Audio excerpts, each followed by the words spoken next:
Dong Xiao Xiao, niloloko mo lang pala ako sa simulat sa pool.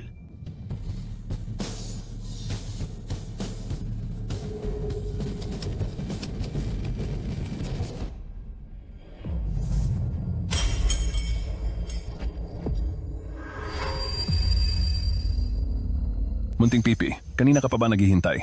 Kasalanan ito ng asawa kong parang tigre na pinilit pa akong uminom ng 2 baso. Pero huwag kang mag-alala. Napag-usapan na namin ito ng tatay mo. Kahit hindi tayo pwedeng magpakasal ng legal, basta't pagsilbihan mo ako ng maigi ngayong gabi, ang pondo para sa Dong Group ay agad na papasok sa account nyo. Inalagaan kita ng maraming taon at ngayong malapit nang malugi ang pamilya Dong. Papakahal mo lang ang isang mayaman para sa pera pero nagagawa mo pang tumanggi. Tatay, hindi na makapagsalita si ate simula nang mamatay si nanay, kaya ang pagpapakasal na lang ang tanging silbi niya. Tay, mamatay muna ako bago ako magpakasal sa isang estranghero. Ayaw mong magpakasal? Kung ganoon ay susunugin ko ang lahat ng gamit na naiwan ng nanay mo. Tutal ay nakuha ko na ang pera ni Ginoong Yang. Pumunta ka na sa kanya at gawin niyo na ang dapat gawin. Hayaan mong tikman ko muli. Ang sarap ng isang piping heredera.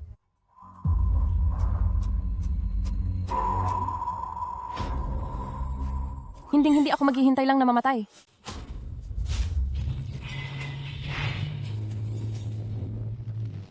Nawala ang gamit ng mga binti ng kuya mo para lang protektahan ka.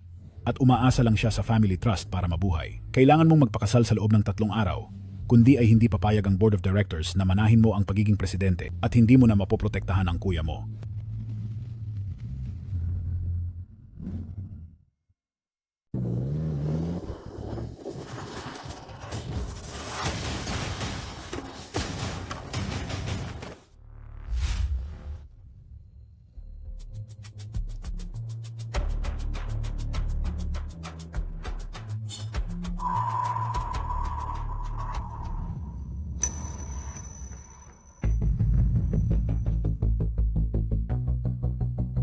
Gising, bilis, gising na. Sasabog na ang kotse.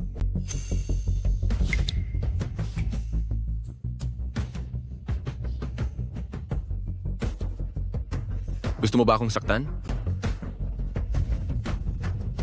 Ganyan mo ba pasasalamatan ng taong nagligtas sa buhay mo? Hindi ka ba nakakapagsalita?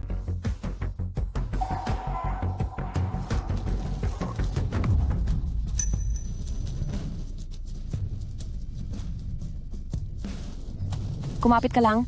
Kailangang mabuhay tayong pareho. Ikaw? Ikaw ba talaga iyan? Naparalisa ang mga binti ng kuya mo para lang protektahan ka. Ang pamilya Qin na ang magiging responsibilidad mo mula ngayon. Kailangan mong magpakasal sa loob ng 3 araw. Kung hindi ay hindi ibibigay ng board of directors sa iyo ang posisyon ng presidente. Hindi mo mapoprotektahan ang kuya mo. Gising ka na pala? Sabi ng doktor ay nakaranas ka lang ng mild concussion. Nakakaramdam ka ba ng pagkahilo o parang gusto mong masuka? Napakaswerte mo. Iyong batang babaeng bumuhat sa iyo ay mukhang maliit at payat tapos hindi pa nakakapagsalita. Pero hindi ko akalaing napakalakas pala niya. Binuhat ka niya sa likod niya sa buong daan. At saka lang siya bumagsak noong naibigay ka na niya sa doktor.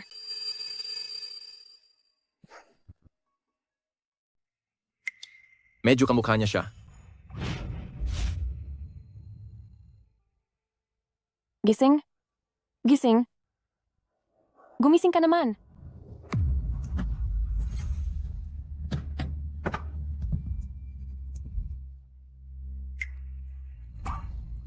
Pero halatang hindi naman siya isang munting pipi na hindi nakakapagsalita. Bakit ka nasa tabi ko? Talagang hindi ka nga nakakapagsalita. Nakagaon pang kasal.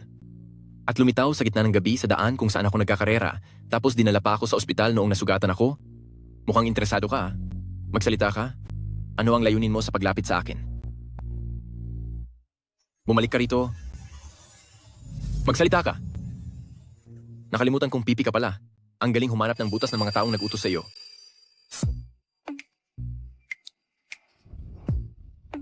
Sabihin mo, ano ba talagang pabuya ang ibinigay sa iyo ng tatay ko?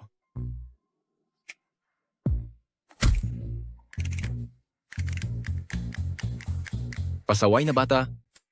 Ang tindi mo rin ha. Walang kwenta. Dong Xiao, talagang nagiging matapang ka na. Tingnan mo ito mismo. Ayon sa balita, kagabi ay naospital ang real estate tycoon na si G, yang dahil sa pagputok ng ugat sa utak matapos siyang mahuli ng kanyang asawa na may ibang babae, at sa ngayon ay nasa kritikal na kondisyon siya. Ang sarap ng pakiramdam sa isang piping dalaga.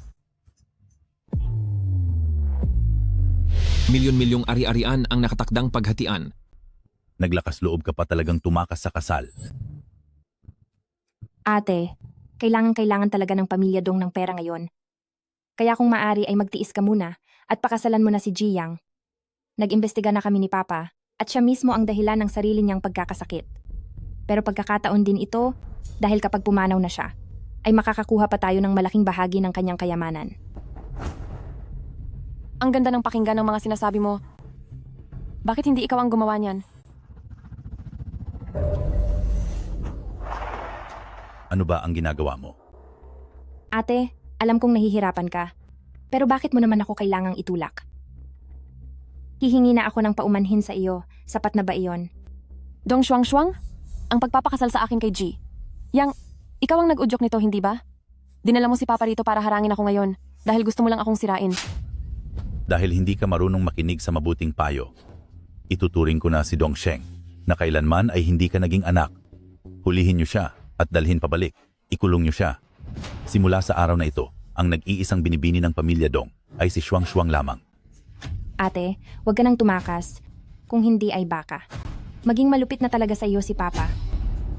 Tatakas ka pa ba? Baliin niyo ang kanyang mga binti. Gagawin kitang walang kwenta habang buhay.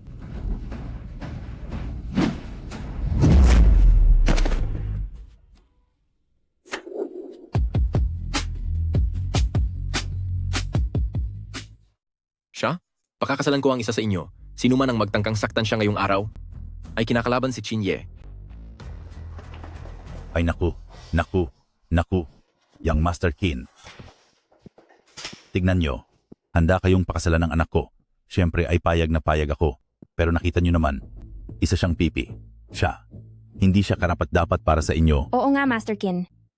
Di hamak na mas mabuti ako kaysa sa kaniya. Handa ako. Tama na. Siya lang ang gusto ko sa Jiang Cheng. Walang dote ang mas hihigit pa sa ibinibigay ng pamilya Qin. Kailangan ng pamilya Dong ng pera, kailangan ko naman ng mapapangasawa. Pagkatapos ng kasal, maglalagay ng puhunan ang Qin Group sa Dong Group. Mas sulit ang kasunduang ito. Opo. Ang pamilya Qin ang pinakamayaman sa Jiangcheng. Pumapayag na ako sa kasalang ito. Pumapayag na ako. Young Master, agad akong pumunta rito matapos makatanggap ng tawag. Hindi pa pwedeng tumayo ng matagal ang inyong katawan. Kailangan nyo nang bumalik sa kama para magpahinga. Hindi ako nagmamadali. Ayos lang ako. Ano?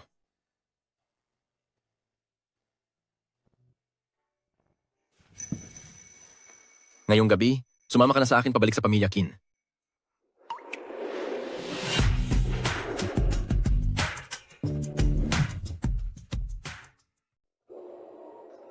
Nandito na po ang bunsong amo. May sugat po kayo. Sandali lang po. Hahanapin ko agad si Dr. Jiang. Hinaan mo lang ang boses mo. Huwag mong gisingin si kuya. Narinig ko na.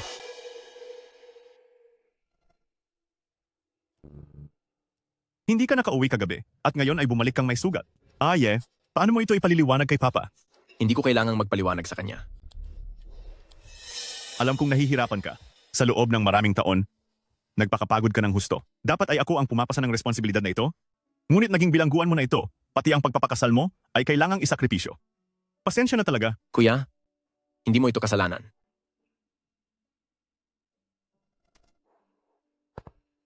Lumalamig na ang panahon ngayon. Ang iyong mga binti, panatilihin mong mainit ang mga ito. Kung ayaw mong makipagkasundo sa kasal, ako na ang kakausap kay Papa. Hindi kita hahayaang mahirapan. Kuya, nakahanap na ako ng pakakasalan ko. Halos lahat sa lungsod ng Jiang, na mga tanyag na anak ng mayayamang pamilya, ay tinanggihan mo? Sino pa ang makakakuha ng atensyon mo? Si Binibining Dong Xiao, ang panganay na anak ng Sambahayang Dong. Sambahayang Dong?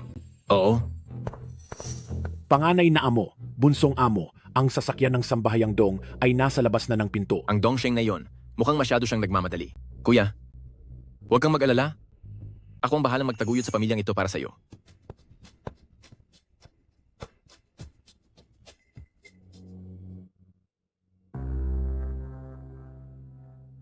Kapag nakasal ka na sa angkan ng kin, sumunod ka ng maayos.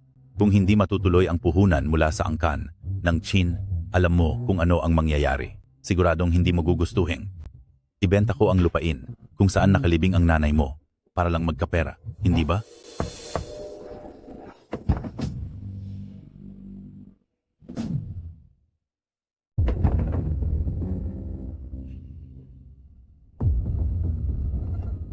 Narito na ako. Nung wala ako, hindi ka ba niya inapi? Mabait na manugang. Tingnan mo naman ang mga sinasabi mo. Hindi ba pamilya na tayo simula ngayon? Huwag kang masyadong pamilyar sa akin. Nakakasuka. Simula ngayon, miyembro na siya ng pamilya Kin. Hindi na kailangang pansinin pa ang ibang tao.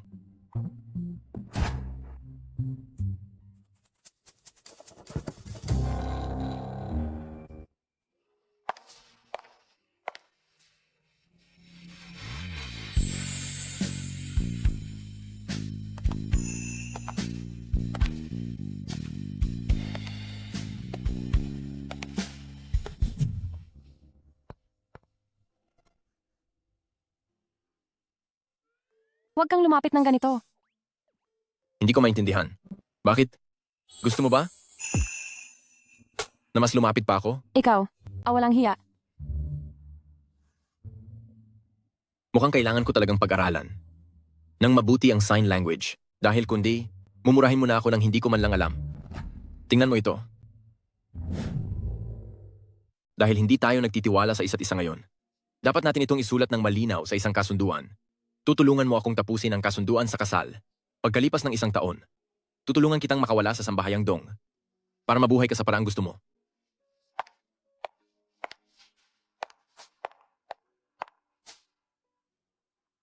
Hindi patas ang kontratang ito. Anong ibig sabihin ng pasok sa makatwirang limitasyon? Ang makipagtulungan sa lahat ng gawain ng mag-asawa? Kailangan kong gamitin ang katayuan ng pagiging may asawa para pakalmahin ang board of directors. Hindi natin pwedeng hayaang mahalata ng iba na peke tayong mag-asawa. Kaya ang pagtulog sa iisang kama ay hindi naman sobra, di ba? Kung ganoon, sa kama ako matutulog, sa sofa ka naman? Bakit? Takot ka bang may mangyari kapag tumabi ka sa akin sa kama?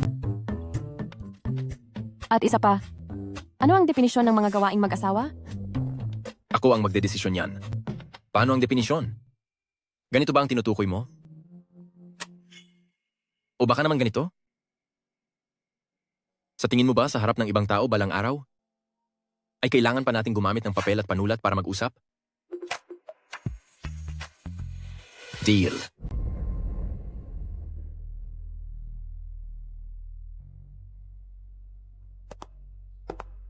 Napagod ka na sa buong araw na ito. Magpahinga ka na rin ng maaga. Mamaya, sanayin mo ang sarili mo rito. Binuhat kita paakyat ngayong araw para wala nang mangahas na umapi sa'yo rito sa angkan ng kin. Binuhat niya ako papasok kanina. Para tulungan akong patunayan ang katayuan ko bilang ikalawang young mistress ng Chin. Pinoprotektahan niya ba ako? Siguradong mahahanap ko ang pumatay sa iyo.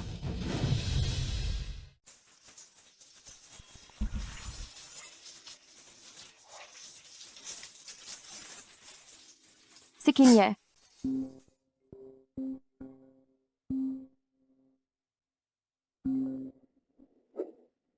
Anong ginagawa mo?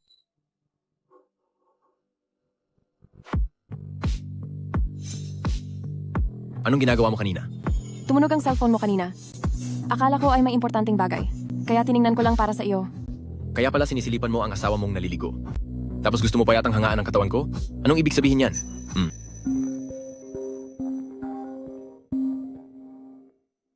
Sige. Pupunta na ako agad sa kumpanya.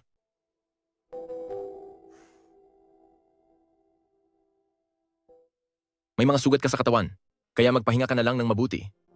Pasasabihan ko ang mayordomo na maghanda ng masasarap na pagkain. Pwede ka nang kumain kapag tapos ka na magpahinga. Mabuti na lang at hindi niya nahalata ang balak ko. Hoy, Pipi.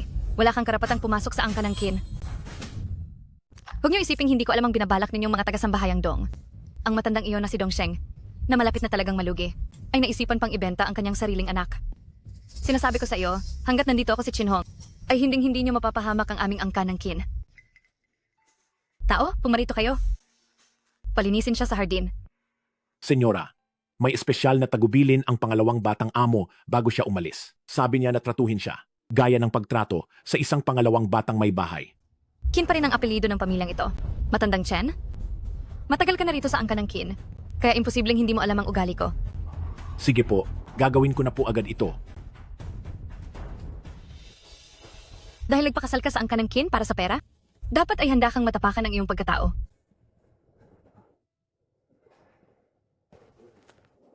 Pangalawang batang may bahay. Itong si Kin Hong ay ang tanging kapatid na babae ng amo na talagang mainitin ang ulo bata pa lang, kaya pagpasensyahan niyo na po siya. Pero huwag po kayong mag-alala, sisiguraduhin kong tutulungan kayo ng mga katulong.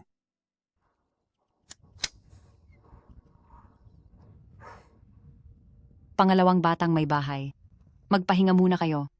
Kami na ang bahala sa mga gawaing ito. Dapat ay inaalagaan nyo ang inyong mga kamay.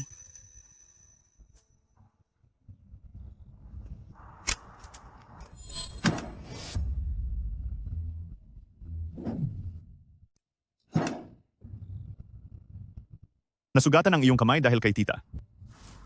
Marunong ka mag-sign language? Kaunti lang. Masyadong pinalaki sa luho ni Papa si tita. Humihingi ako ng paumanhin sa iyo para sa kanya. Maliit na sugat lang ito. Hindi ito problema.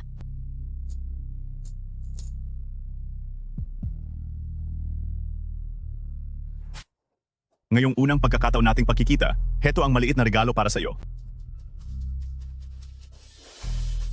Nakikilala mo ba ang jade na ito? Maaari ko bang tingnan ang jade na ito? Siyempre naman. Ito ay ang pamana ng angkan ng Qin. Bawat isa sa aming angkan ng Qin ay mayroon nito. Talagang parang tuod ang piping iyon. Maglilipat lang ng mga halaman usad pagong pa siya.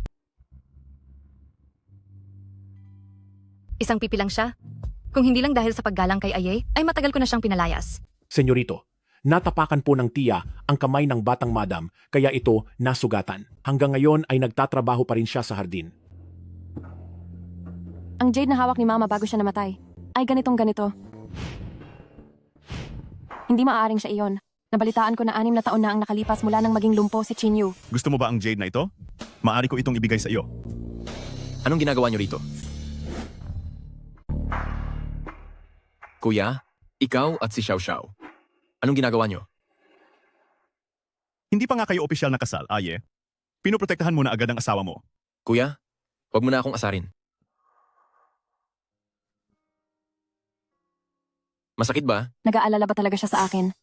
O nag-aarte lang? Ayos lang ako.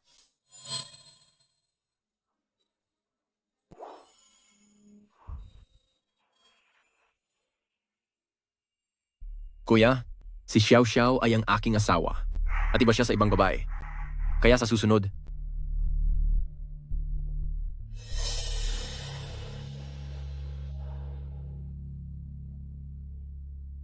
Alamin ang lahat ng impormasyon tungkol kay binibining Dong Xiao Xiao. Gusto kong malaman kung bakit talaga siya nagpakasal sa angkan ng Qin.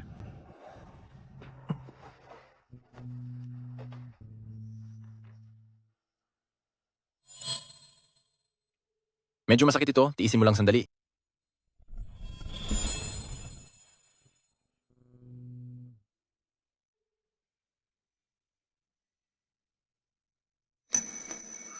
Salamat.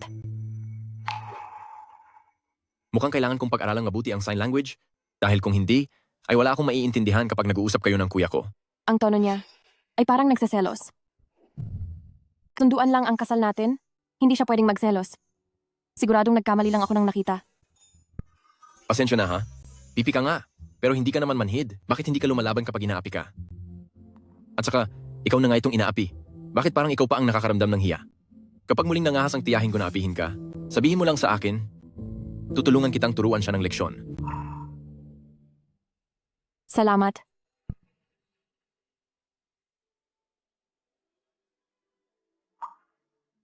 Chinya, ano bang nangyari sa binti ng kuya mo? Bakit mo tinatanong iyan? Kailangan nating magpanggap na magiliw na mag-asawa, kaya kailangan kong kilalanin ka at ang pamilya mo. Hindi mo na kailangang kilalanin siya. Higit sa lahat, hindi mo kailangang magmalasakit sa kahit kanino. Sapat na ang ilagay mo ako sa puso mo.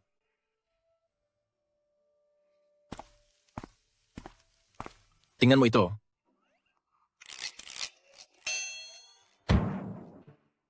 Hindi natin pwedeng hayaang malaman ng iba na peke lang ang kasal natin. Kapag nalaman ito ng iba, ay harapin mo ang bunga nito. Eh, ikaw naman? Mayroon ka bang anumang mga nakasanayan na gusto mo ring ipaalam sa akin? Una sa lahat, bawal lumapit ng ganito. Hindi ko maintindihan. Munting senyorito, hinahanap ka ni Binibini. Tita, hinahanap mo ba ako?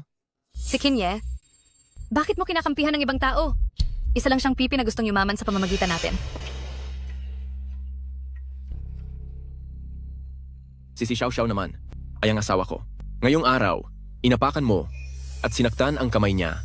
Ayaw ko na sanang makipagtalo sa iyo, pero kapag may susunod pa, huwag mo akong sisihin kung hindi na kita ituturing na tita ko. Dahil lang sa isang estranghero, ay ganyan na ang pananalita mo sa akin. Wala akong pakialam kung pipi siya o hindi. Kung malalaman ni Papa na inaapi mo ang babaeng pakakasalan ko, hindi ka rin niya kukonsintihin. Malapit nang malugi ang sambahayang Dong. Nagpakasal lang siya rito para sa pera. Ang matandang loko na si Dongsheng ay isang vampira. Uubusin niya ang lahat sa pamilya natin. Ano man ang dahilan niya, basta't siya ang pinili ni si Chinye, lagi ko siyang poprotektahan. Ayos din palang magpakasal sa isang maliit na pipi. Tahimik na at marunong pa sa buhay. Biro lang, dito ako matutulog.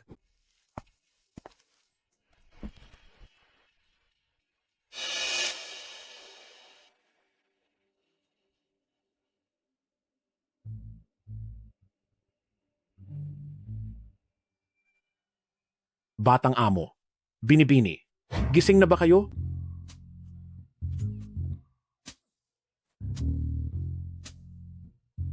Pasok? Binibini, batang amo.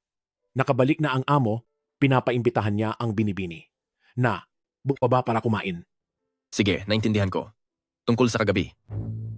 Bumaba ka na muna. Susunod na lang kami mamaya. Sige po, batang amo.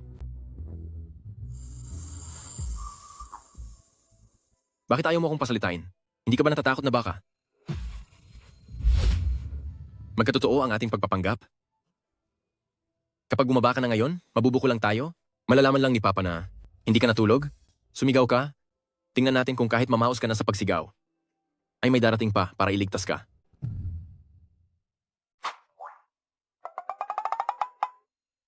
Sige, sumigaw ka lang. Tingnan natin kung kahit mamaos ka na sa pagsigaw, ay may darating ba para iligtas ka? Halika kayo rito, may nangaapi ng pipi rito. Halika kayo rito, may nangaapi ng pipi. Halika kayo rito, may nang-aapi ng pipi. Ang tindi mo ring pipi ka? Wala kang ang kibo, pero marami ka palang pakulo. Ang ingay-ingay naman ngayong umaga, tila seryoso ang kapatid mo sa pagkakataong ito. Ama, dapat lang tayong maging masaya.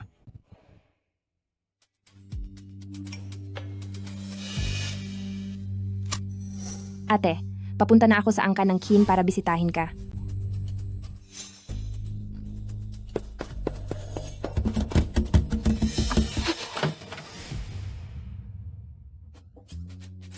Si Kinye, kailangan ko ang pakikipagtulungan mo. Makikipagtulungan sa'yo? Tulungan mo akong magpanggap sa harap ni si Dong Shuang.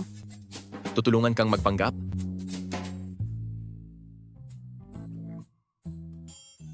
Ito ang unang beses na nagmakaawa ka sa akin. Sige, tutulungan kita, pero tawagin mo muna. Akong asawa ko. Kung ganoon, halikan mo ako ng isa at tutulungan kita. Hindi maaaring malaman ni Dong Shuang na kami ni Kinye ay peke ang kasal dahil siguradong gagawa siya ng paraan para palitan ako. Kapag nangyari iyon, ay masisira ang pagkakataon kong makapasok sa angkan ng Chin na pinaghirapan ko ng husto.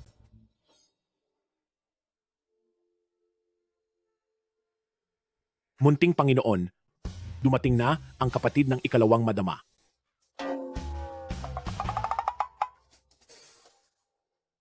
Tara na, asawa ko. Patingin naman ng kapatid mo kung anong kaguluhan ang gagawin niya.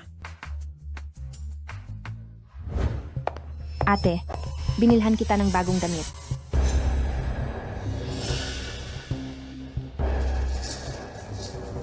Pumunta ka rito sa angkan ng Kin nang wala man lang dala. Hindi naman pwedeng luma na lang lagi ang suot mo. Ay ate, Bakit nasugatan ang kamay mo? Naaapi ka ba rito sa angkan ng kin? Sana sinabi mo agad, para mapalitan kita. Para sa kanya ang ano? Pakasalan ako sa halip na siya? O para maapi ka rin sa halip na siya? Si Dong Shuang. Ang pintuan ng aming angkan ng kin ay hindi basta-basta mapapasok o malalabasan ng gusto mo. Kuya Kinye, hindi ako iyon. Hindi ka ano?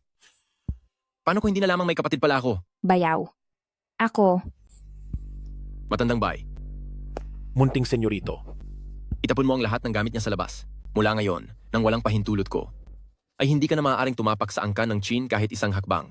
Masusunod, munting senyorito. Sige na, lumabas ka na. binibining Dong Xiao. Isa kang walang utang na loob. Panonoorin mo na lang ba na mapahiya ang sarili mong kapatid?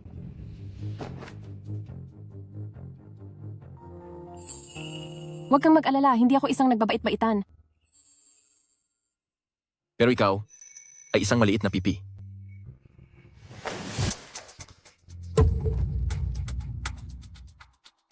Ikalawang binibining Dong. Anong kailangan mo rito? Panganay na Senyorito Kin. Pumunta ako rito para bisitahin ang ate ko. Nagdala pa ako ng merienda, pero pinalayas nila ako. Ikalawang binibini?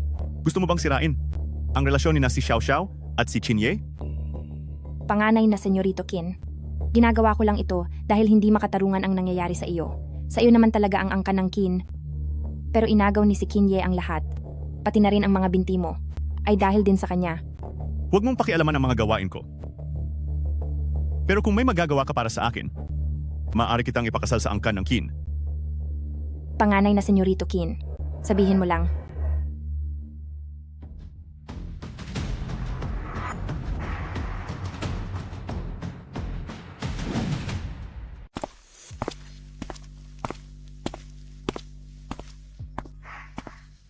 Ang lakas ng loob mo, maliit na pipi.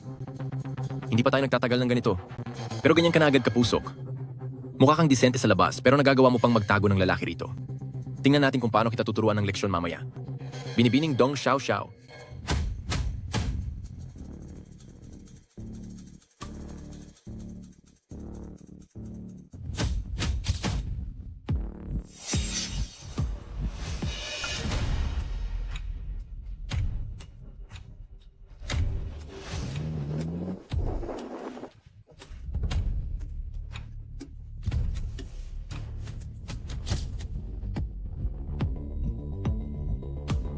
Binibining Dong Xiao. Niloloko mo lang pala ako sa simulat sa pool. Niloloko mo lang pala ako sa lahat ng pagkakataon. Kaya simula noong araw na nagkita tayo. Lahat ng ito ay pinlano mo ng mabuti. Nagpakasal ka sa angkan ng Kin dahil mayroon kang ibang layunin. Hinala ko ay nasa angkan ng Kin ang pumatay sa aking ina. Nakapagsasalita ka. Noong pumanaw ang aking ina, nagkaroon nga ako ng pansamantalang pagkawala ng pananalita.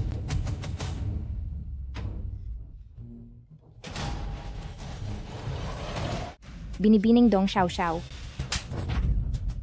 Sa kabutihan kong tinutulungan kang maghugas ng buhok, bakit hindi ka man lang magpasalamat sa akin? Sumigaw ka. Mabahong pipi. Humingi ka ng tulong para iligtas ka. Ikaw talaga, ang hindi pagsasalita na lang ang tanging natitirang mabuti sa iyo. Manatili ka riyan sa sulok at mabulok. Dapat mong malaman kung sino ang tunay na panganay na anak sa sambahayang Dong. Kung hindi ay hinding-hindi kita mapapatawad. Pero noong kailangan kong pumasok sa sambahayang Dong, para mamuhay na nakadepende lamang sa awa ng iba, bigla kong napagtanto na ang pagiging pipi ay tila wala namang masama. At least ay walang maghihinala na ang isang pipi ay may kakayahang gumawa ng malaking gulo. Sa mga taong lumipas, sinisikap ko talagang makapasok sa angkan ng Kin para imbestigahan ang angkan ng Kin. Hanggang sa balak akong ibigay ni Papa kay Ginoong Yang na matandang manyakis na iyon. Siyempre ay hindi lang ako basta mananatili ng walang ginagawa. Kaya naman lahat ng ito ay pinlano mo lang palang lahat? At ako, ay ginagamit mo lang din pala sa lahat ng pagkakataon. Ano ito? Hindi ito ang jade ng angkan ng Kin. Oo. Ito ang heirloom na jade pendant ng inyong angkan ng Kin. Ang taong pumatay sa nanay ko, ang lalaking nakasuot ng itim ay hawak ang mismong jade pendant na ito. Kaya pinaghihinalaan ko ang lahat sa inyong angkan ng Kin ng pantay-pantay, maliban na lang sa lumpong kuya nyo. Kaya pati ako pinaghihinalaan mo rin? Siyempre. 18 taong gulang ka na 6 na taon na ang nakakaraan. Pinaghihinalaan mo ako? Alam mo ba na 6 na taon na ang nakakaraan? Muntik na akong mamatay sa aksidente sa kotse. Kung hindi lang ako nailigtas ng isang hindi kakilalang batang babae, paano mo pa ako magagamit ngayon? Sabi mo ano ang nangyari sa iyo 6 na taon na ang nakakaraan? Gising! Gising! Gumising ka naman!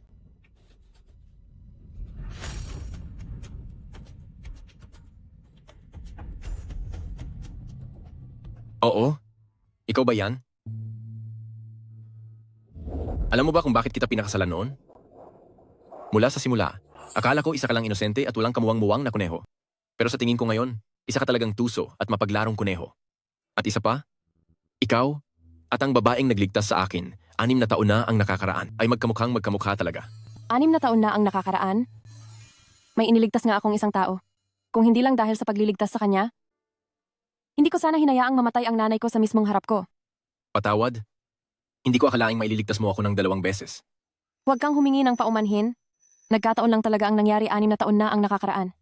Pero noong huling beses, Dahil sa pagkakataong iyon, hindi mo lang iniligtas ang buhay ko, kundi binago mo rin ang aking buhay. Tutulungan kitang mag-imbestiga. Ang hiling ko lang ay ang ating isang taong kasunduan sa kasal ay manatiling may bisa. huwag mo na akong tulungang mag-imbestiga. Ako na mismo ang gagawa niyan. Patutunayan ko sa iyo na walang mamamatay tao sa ating angkan ng Chin. At mas patutunayan ko rin sa iyo ang sarili kong kawalang sala. Napakamanhid mo talagang babae ka. Nakukuha mo pang matulog ng mahimbing. Ang nunal na ito.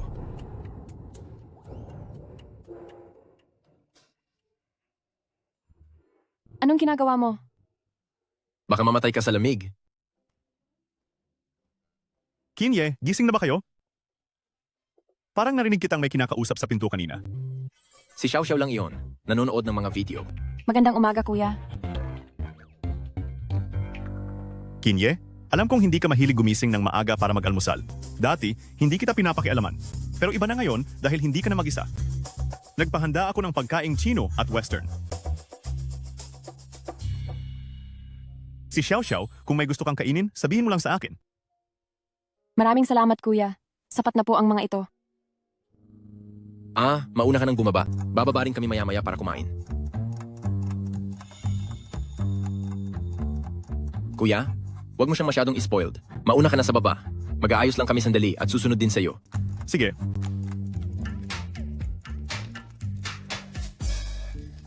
Ano na naman ba iyan? Bakit ako ang pinagdududahan mo at hindi ang kuya ko? 6 na taon nang paralisado ang kuya mo, di ba? Pero halata namang normal na tao ang nasa litratong iyon, di ba? Sige, magtatanong ako ng iba. Sabi Sabi mo sinadya mo ang aksidente para makapasok sa angkan ng Kin para imbestigahan ng mama mo. Bakit kailangan? Pana ako ang pakasalan mo at hindi ang kuya ko? Mas mataas ang tsansa na lumabas ka ng bahay kaysa sa kuya mo. Nang 79.75%. Sa tingin mo ba, mas mataas ang tsansa na mabangga ako ng mabilis mong sasakyan o mabangga ako ng wheelchair niya? Anong gagawin mo? Maliligo. Ano bang nangyayari sa akin? Bakit ba palagi na lang akong ginugulo ni Kinye ng ganito? Ang nararamdaman ko kay si Kinye kamakailan. Bakit parang nag-iba na yata? Binibining Dong Xiao Xiao, huwag kang magpadala kay si Kinye. Isang kasunduan lang ang namamagitan sa inyo. Nagpakasal ka sa angkan ng Kinpara. Alamin ang katotohanan sa pagkamatay ni nanay. Sino kaya talaga ang taong nasa loob ng litratong iyon? Pasensya na ha? Sino ba kasing nagsabi sa iyong tumayo riyan ng walang imik kaya hindi kita napansin? Nasayang tuloy ang pandilig ko sa mga bulaklak. Pipi na nga, hindi pa marunong umiwas.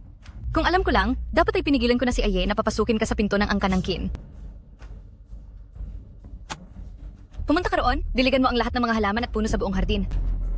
Hindi, kailangan kong magtiis. Hindi ko pa pwedeng makalaban ng sino man sa angkan ng Chin. Kundi ay hindi ko malalaman ang katotohanan tungkol kay ina. Buisit na batang ito. Anong klaseng mukha iyan? Ang lakas ng loob mong hindi makinig sa akin. Tia? Napakaganda ng panahon ngayon. Bakit ka nakikipag-away sa hipag ko? Ayu, hindi mo kasi alam. Nakaharang sa daan ng maliit na pipi na ito. Kaya nahirapan ako magdilig ng mga bulaklak. Magpunas ka muna. Baka sipunin ka. Mainitin lang talaga ang ulo ni Tia. Kaya huwag mo na lang seryosohin.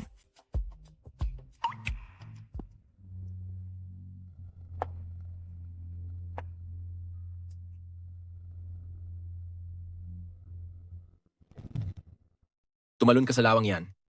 Si Kinye, nababaliw ka na ba? Binalaan na kita. Kung paano mo siya trinato kanina. Ngayon ay gawin mo rin sa sarili mo. Si Kinye, tiyahin mo ako. Tratatuhin mo ako ng ganito para lang sa isang estranghero? Si Xiao Xiao, hindi siya estranghero. Asawa ko siya. Noong inaapi mo siya kanina, naisip mo ba na asawa ko siya? Ayo. Tingnan mo ang kapatid mo. Aye? Hindi pa parang sobra na ito? Tiyahin pa rin natin siya? Isa siyang nakatatanda. Kuya, kung ang inaapi ngayong araw ay ang asawa mo, ganito pa rin ba ang gagawin mo? Mula nang ikasal si Xiao Xiao sa angkan ng Qin, sinabi ko na kung sino man ang magtangkang kalabanin siya, ay kinakalaban din ako, si Kinye. Hindi ko siya palalagpasin. Tiyahin. Nirerespeto kita bilang nakatatanda sa akin. Pero paulit-ulit mo akong sinusubukan. Ngayon, tatalon ka ba ng kusa? O gusto mong ipatulak kita sa iba? Ikaw. Wala kang utang na loob. Paano nagkaroon ng angkan ng Qin ng isang katulad mo? Tama na. Tiyahin. Ano man ang mangyari? Kasal ka na sa ibang pamilya. Ang angkan ng Qin ang iyong pinagmulan. Malugod ka naming tinatanggap na bumalik dito anumang oras. Pero, ang pangunahin mong pamilya ay ang pamilya na ng asawa mo. Ayu. At aye. Kalimutan na natin ang nangyaring ito. Malapit mo ng pamunuan ang angkan ng Qin. Sa tingin ko, ayaw rin ni Ama na gumawa ka pa ng gulo.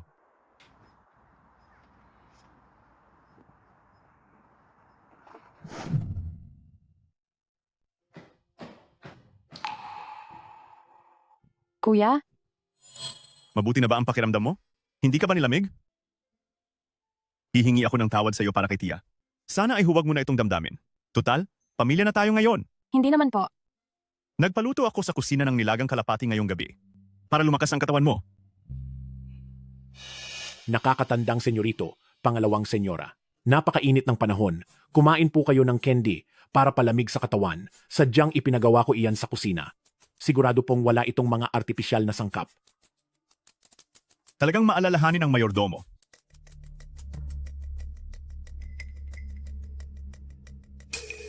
Hindi ko hilig ang matatamis. Itabi mo na lang iyan at kainin bilang merienda.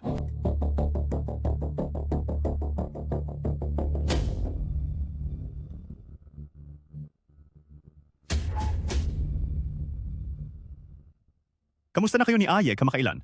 Medyo matigas ang pananalita niya at minsan ay nagtatampo rin kaya huwag mo na lang pansinin. Huwag mong sarilihin ang mga sama ng loob mo.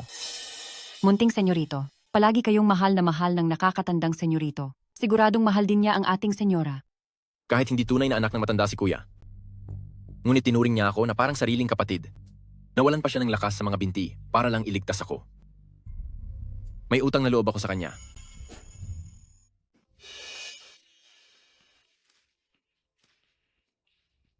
Kuya? May pupuntahan lang ako sandali. Huwag kang mag-alala. Babalik din ako agad para samahan ka. Kahit na siya pa ang pinakamamahal kong kuya, hindi ka pa rin pwedeng lumapit ng sobra sa kanya kung hindi ay magtatampo talaga ako. Ano bang pinagsasabi mo? Hindi ako nagbibiro? Sa akin ka lang dapat. Pangalawang amo. Nakahanda na po ang sasakyan. Sige, aalis na ako. Hintayin mo ang pagbabalik ko. Kapag may nang-api pa sa iyo, ay isulat mo ang pangalan nila sa notebook. Sabihin mo sa akin, at ako na ang bahala sa kanila. Naintindihan ko. Mag-ingat ka sa daan.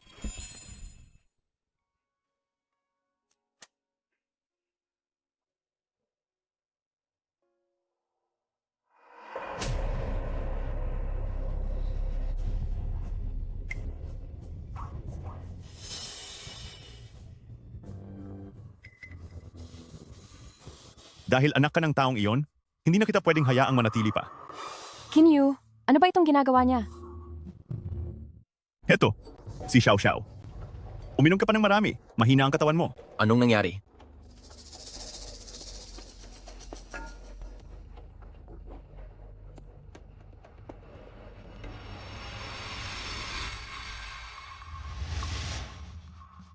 Kuya, anong ginagawa mo rito?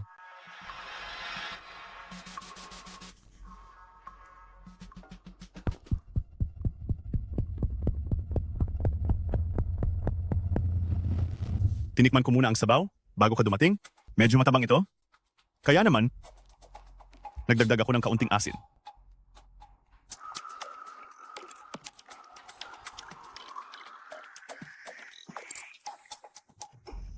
Heto na. Kararating lang ni si Xiao Xiao rito sa bahay natin. Hindi pa siya sanay sa paligid. Huwag mo sana siyang masamain. Ako ang may kasalanan dahil naging kahina-hinala ang kilos ko, kaya naman nagkaroon ng maling akala si Xiao Xiao sa akin. Mag-iingat na ako sa susunod.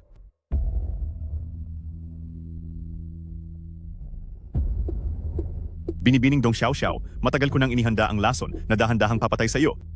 Gusto mo pa talagang imbestigahan ang mga nangyari noon? Tingnan na lang natin kung mabubuhay ka pa para magawa yon. Nay, ang mga tao sa angkan ng kin ay tila hindi basta-basta. Hindi ko sila mabasa. Ngunit kahit ano pa ang mangyari, hindi ko hahayaang mamatay ka ng walang katarungan.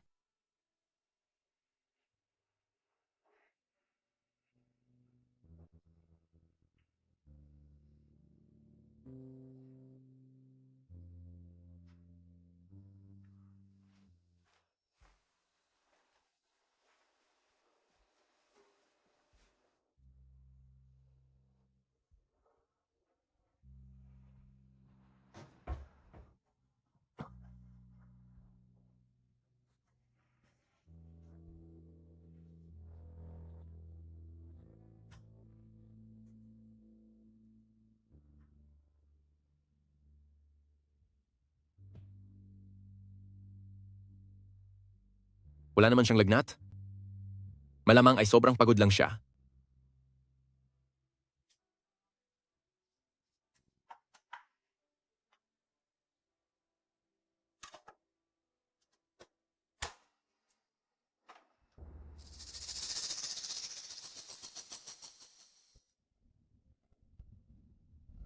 Kuya Chinyu, 3 araw na ako rito sa angkan ng Chin. Nagpapanggap na katulong at nagsisilbi. Kailan ba talaga tayo kikilos? Bakit ka ba nagmamadali? Naglagay na ako sa mga mint candy ni si Xiao Xiao ng lason na dahan-dahang tatalab. Nitong mga nakaraang araw ay wala na siya sa kanyang sarili. Bukas, humanap ka ng pagkakataon, magpanggap ka bilang katulong na naglilinis, at ilagay mo ito sa loob ng bag niya.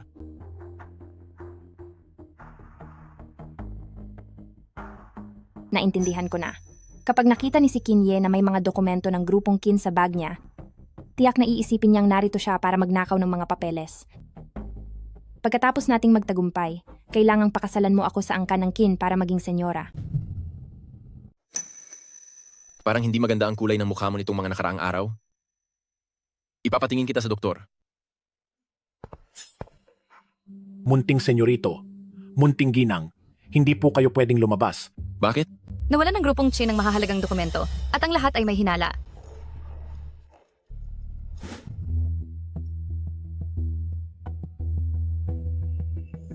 Kuya, tingnan mo. Ninakaw ni Binibining Dong Xiao Xiao ang mga dokumento ng grupong Chin. Si Xiao Xiao, akala ko ay isa kang tapat at mabuting bata, kaya pumayag akong pakasalan ka ni Aye. Paano mo nagawang gawin ang ganitong bagay? Hindi ako iyon. Hindi ko pa nakikita ang mga ito kailanman. Anong hindi? Ang mga dokumentong ito ay nasa loob ng bag mo? Hindi naman ito kusang papasok doon ng mag-isa, di ba? Matagal ko na itong sinabi sa'yo. Wala siyang mabuting balak mula nang pumasok siya sa angkan ng Kin. Tay, tiyak na isang pagkakamali lang ito. Hindi ganoong klaseng tao si Xiao Xiao. Aye? Nasa loob ng bag ni Xiao Xiao ang mga dokumento. Iyan ang katotohanan. Si Xiao Xiao, kung may problema ka, ay pwede mong sabihin, bakit mo nagawang magnakaw ng dokumento? Hindi ako ang naglagay niyan. Sumusumpa ako. Ang pipi ay pipi talaga. Wala man lang masabing kahit isang salita at nangarap pa na mapabilang sa angkan ng Chin. Umalis ka na agad dito. Si Xiao Xiao ay sa akin. Hanggat hindi pa malinaw ang lahat, ay hindi ko hahayaang may gumalaw sa kaniya. Nalaso na ba ang isip mo dahil sa kaniya? Tama na, Xiao Xiao, ang dokumentong ito ay nahanap sa loob ng bag mo. Paano mo mapapatunayang hindi ikaw ang kumuha nito? Pakiusap, tignan niyo ang CCTV. Wala akong kasalanan.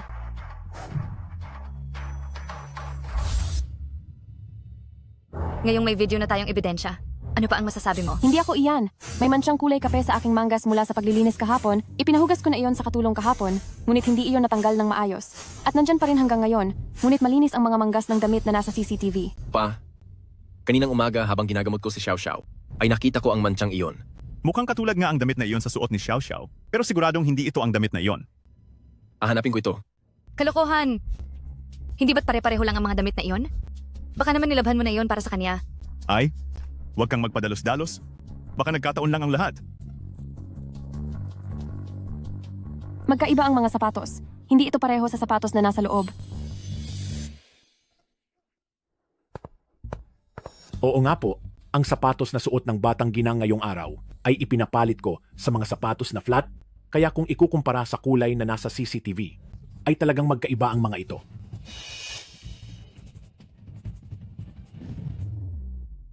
Nahanap ko na.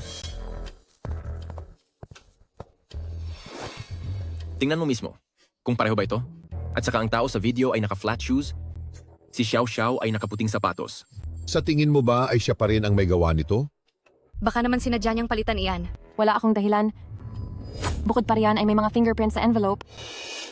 Kailangan lang itong suriin para malaman kung sino ang gumawa nito. Oo nga naman, suriin ang mga fingerprint. Kung sino ang humawak sa envelope, malalaman agad kapag sinuri ang mga fingerprint, di ba? Nakakapagsalita ka pala. Huwag mong sabihing, niloloko mo na kami simula pa noong una? Sabi na nga ba, wala talagang balak na mabuti ang Sambahayang Dong. Matagal ko nang alam na nakakapagsalita si Xiao Xiao. Kung nag-imbestiga ka lang ng kaunti, malalaman mong hindi siya ipinanganak na pipi. Kaya hindi ito matatawag na panloloko. Ang mahalaga ngayon ay, alamin kung sino ang salarin na nanira kay si Xiao Xiao. Si Kinye, seryosong bagay ito na may kinalaman sa sikreto ng angkan ng Kin? Hindi mo na siya dapat basta-basta pinoprotektahan. Mali ba ang pagprotekta sa isa't isa? Bilang mag-asawa, gusto mo bang maging katulad ninyo ni Tito na nagkukunwari lang na maayos ang lahat? Si Kinye, mukhang mahalaga talaga sa iyo si Binibining Dong Xiao Xiao. Alam ko na. Alam ko na kung sino ang kumuha ng envelope. Ate, nandito ka lang pala. Hahanapin sana kita. Ikaw ba ang kumuha ng dokumento ng angkan ng Chin para idiin ako? Ikaw, nakakapagsalita ka na. Bakit, hindi ba? Akala mo ba ay habang buhay na lang akong magiging pipi na binubuli mo? Ang nunal na ito, hindi ba ito ang nunal na nasa video? Tito Kin, pakiusap po. Huwag ninyong sisihin si ate. Ginawa niya lang iyon dahil ayaw niyang umalis sa angkan ng Kin. Tulad ng sinabi ni Papa, si ate lang ang makakapagligtas sa Sambahayang Dong. Kaya napilitan siyang itaya ang lahat para itakas ang mga impormasyon ng grupong Chin. Ginawa niya ang lahat ng ito para lang mabuhay ang Sambahayang Dong. Kung sinasabi mo ate na ako iyon, sige ako na lang. Basta mapatawad niyo lang si ate, ayos lang sa akin na magdusa ng kaunti. Paano mo ipapaliwanag ang damit na ito? Bahay mo ito, hindi ko naman ito bahay, kaya paano ko malalaman kung ano ang nangyari? Kuya Kinye, pati ba naman ikaw ay pagbibintangan ako? Ikalawang Binibining Dong. Natatandaan kong sinabi ko na huwag ka nang papasok sa pintuan ng angkan ng Kin. Paano ka nakapasok dito? Aye, ang ikalawang Binibini ay kapamilya rin naman ng asawa mo. Hindi ka dapat maging ganyan kabastos. Amo, kakatapos lang suriin ang CCTV mula alas 12 ng gabi hanggang 1:00 ng madaling araw at may nangialam dito. Burado na ang lahat ng totoong video. Ang makagawa ng ganoong kalaking pakikialam sa loob ng aking angkan ng Kin, mukhang ang taong ito ay hindi biro. Pero walang problema. Dahil nagsama na ang mga pamilyang Kin at Dong sa pamamagitan ng kasal, natural lamang na magtulungan ang bawat isa. At isa pa, ang dokumentong ito ay wala na talagang silbi noon pa man. Aye, dahil sa hinaharap, ay mapupunta sa iyong mga kamay ang buong angkan ng Kin, kaya naman ang bagay na ito ay ikaw na rin ang bahalang umasikaso.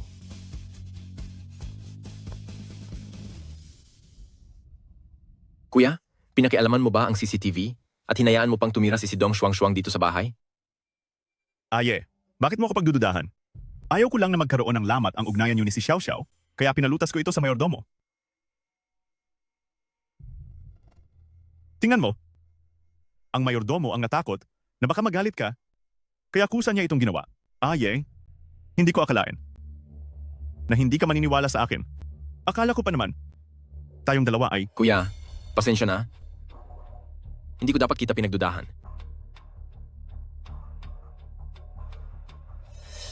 Ayos lang.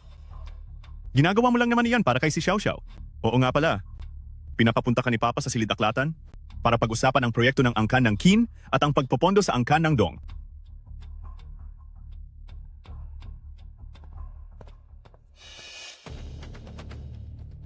Mayor Domo, matagal ka na rito sa aming tahanan. Alam mo na ang dapat mong gawin, hindi ba?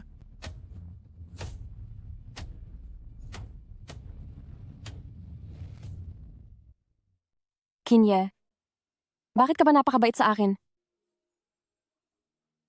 Dahil ikaw yan. Kaya napasuko na lang ako sa'yo.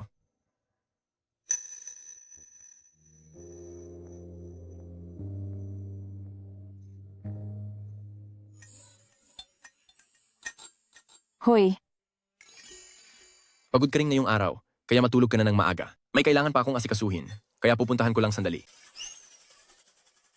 sayang. Dahil kasal lang tayo sa kontrata. Pagkatapos ng 1 taon, ay kailangan na nating maghiwalay.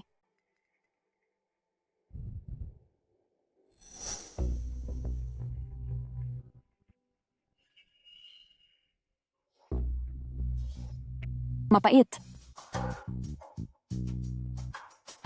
Bakit mapait ang candy na ito? May kung anong inihalo sa candy na ito. Uminahon ka lang. Ibinigay ito sa akin ni Kuya Kinyu at ng mayordomo noong araw na iyon. Ang kuya ko? Imposible naman yan. Aye, may nangyaring masama. Kuya, anong nangyari? Nalaman ko na, may inihalo ang mayordomo sa candy ni Xiao Xiao. Ang mayordomo? Patawad, kasalanan ko, at hindi ko ito napansin. Kaya nangyari ang ganitong bagay. Gustong saktan ng mayordomo si Xiao Xiao? Ano ba talaga ang nangyayari? Tulong. May nangyaring masama. Halika kayo rito.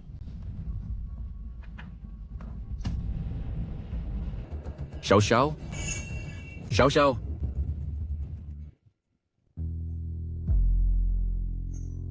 Huwag kang matakot. Nandito lang ako. Anong nangyayari sa'yo? Nananaginip ka ba ng masama?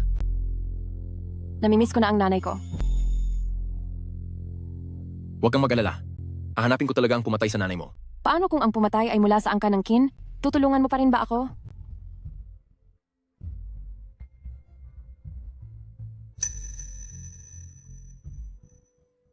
Matulog ka na ng mahimbing.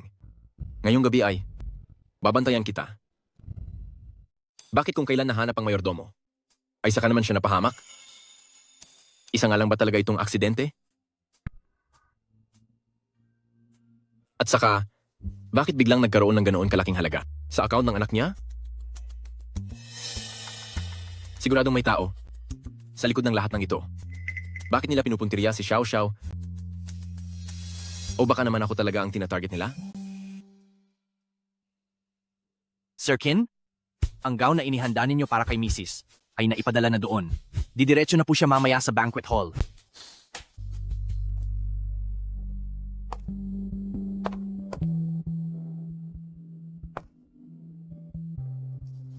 Miss, maaari ba kitang maisayaw?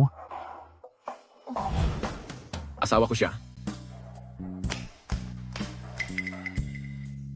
Marunong ka bang sumayaw?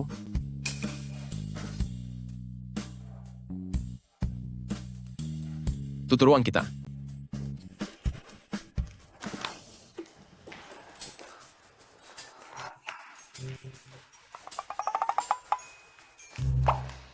Ayaw ko na lang sigurong matuto. Bakit? Susuko ka na ba agad? Sasayaw ako? Itutuloy ko ito.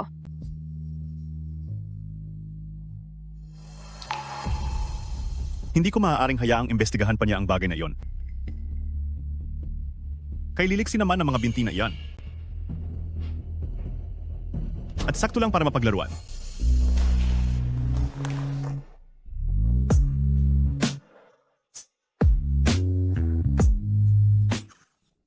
Pupunta muna ako sa banyo. Muntik na ako kanina. Bakit ang pula ng mukha ko? At ang bilis ng tibok ng puso ko?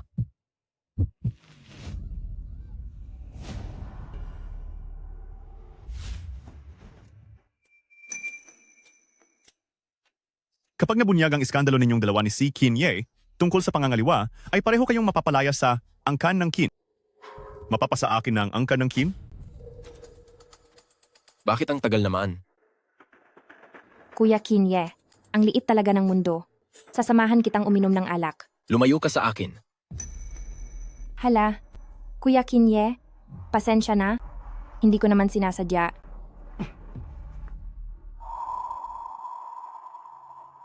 Patawad. Ang numerong iyong tinatawagan ay hindi maabot sa kasalukuyan.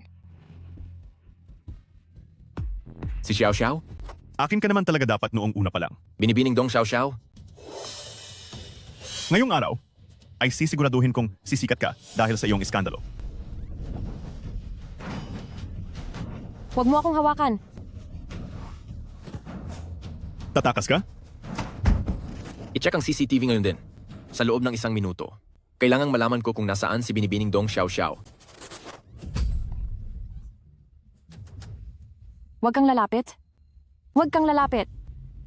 Ako ang asawa ni si Qin Ye. Ako ang pangalawang madam ng angkan ng Qin. Hindi kanya palalampasin.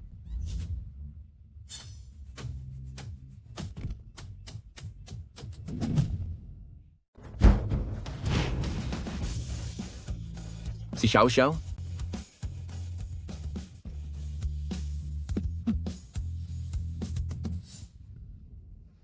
Pasensya na. Nakita mo ba ng malinaw kung sino yon? Parang si Kuya Chinyu. Sinasabi mo bang balak kang saktan ng kuya ko? May kapansanan si Kuya Chinyu? Kaya parang imposible na siya iyon. Sisiguraduhin kong iimbestigahan ko ng mabuti ang bagay na ito.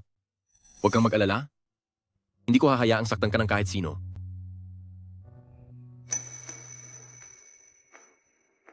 Hindi iyon sasabihin ni si Xiao Xiao ng walang dahilan. Ang bagay na ito, may kinalaman nga ba talaga kay kuya? Walang kwentang basura. Kahit isang sikin yaman lang ay hindi nyo mapigilan. Kuya Kinyu, pinagawa mo sa akin ang planong iyon para pagbintangan si Kinye ng panggagahasa at pagkatapos ay kumuha ng mga reporter para palakihin ang issue. Pero sa ganitong paraan, mas lalo lang akong kakamuhian ni si Kinye. Paano pa ako makakasali sa angkan ng Qin? Kinwestiyon mo ba ako? Gusto ko lang namang paalisin si binibining Dong Xiao Xiao sa angkan ng Qin. Anong mapapala ko kung babagsak si Kinye? At isa pa, sa ganitong lagay mo, sa kanya lang ako pwedeng umasa.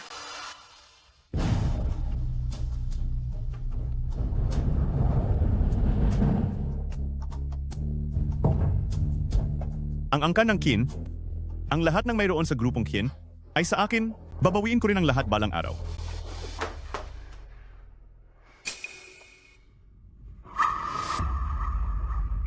Kuya Kinyu, huwag ka nang magalit. Ipinapangako ko na susunod na ako sa lahat ng sasabihin mo. Sa susunod, sisiguraduhin kong hindi na ako magkakamali ulit. Ipikit mo ang mga mata mo.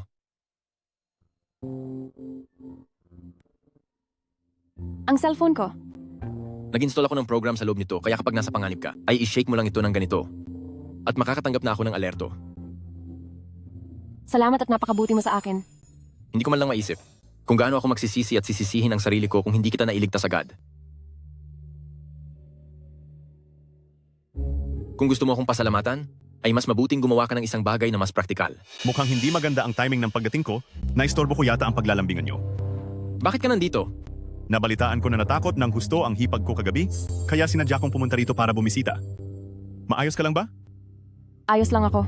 Nakilala mo ba kung sino ang mga iyon? Kuya, lumabas muna tayo para magpahinga sandali, para hayaan muna si Xiao Xiao na mapag-isa. Sige. Nabalitaan ko na pumunta ka rin sa hotel kahapon. Bakit hindi kita nakita roon? Hindi ko naman talaga hilig ang mga ganoong okasyon, kaya nagpakita lang ako sandali at umalis na rin agad. Ah, oo nga pala kuya. Hindi ba nakahanap ang matanda ng doktor mula sa ibang bansa para gamutin ka? Kamusta naman? Ang mga binti mo, ay may improvement na ba? Pilay na ako ng maraming taon. Ganito pa rin. Bakit? Bigla ka yata naging interesado rito?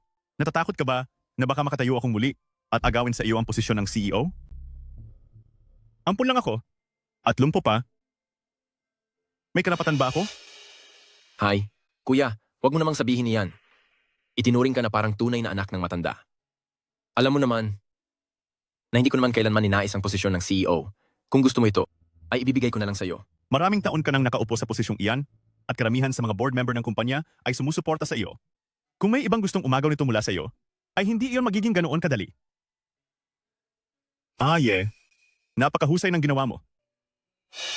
Presidente Qin, inimbitahan po kayo ni Presidente Wang sa isang piging para raw pag-usapan ang tungkol sa kontrata ng proyekto. Kuya, mauuna na ako. Sige. Presidente Qin, mukhang bilib na bilib ka sa sarili mo. Kung hindi lang dahil sa pagsuporta sa iyo ng mga direktor, kahit magaling na ang binti ko ay hindi ko na kailangang magpanggap na pilay para dahan-dahang maagaw ang grupong Qin. Maghintay ka lang. Sisiguraduhin kong lahat ng mga bagay na pag-aari ko ay mababawi ko muli.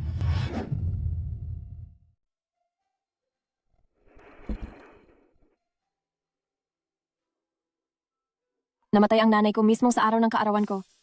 Mula noon, hindi na ako kailanman nagdiwang ng kaarawan ko ulit. Huwag kang mag-alala. Sasamahan kita para makuha ang hustisya para kay tita. Dadalhin pa kita sa isang lugar.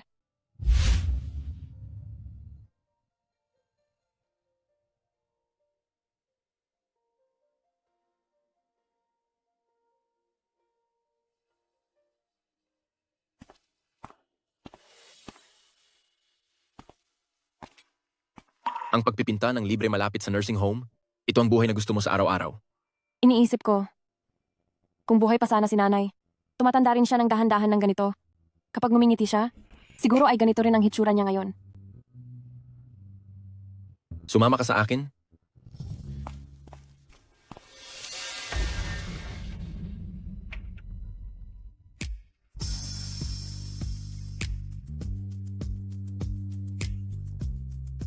Umupo ka ng maayos.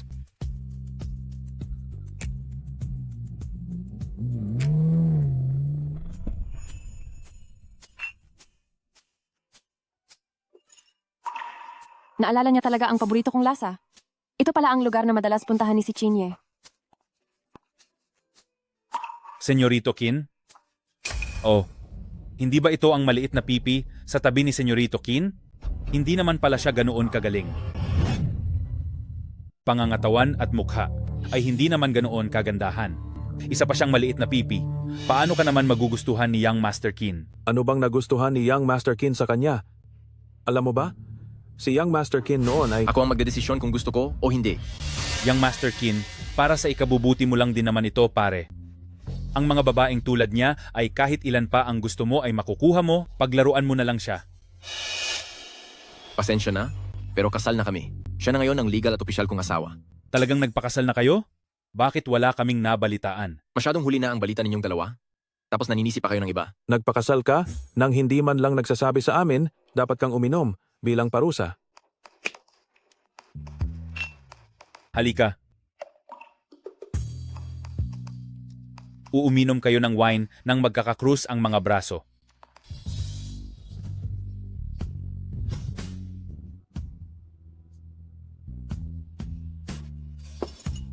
Bawal niyo na siyang aawayin mula ngayon.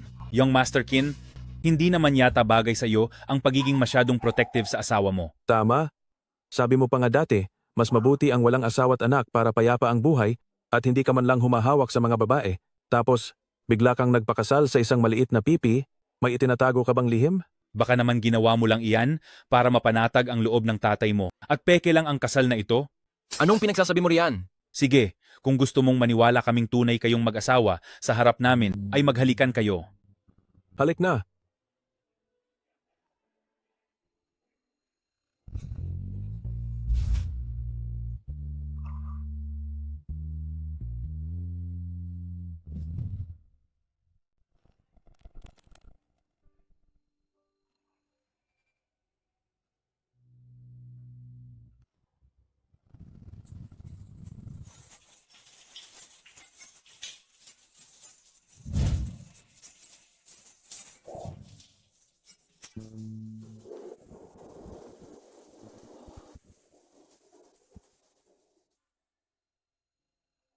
Uy, akala ko ba tulog ka na?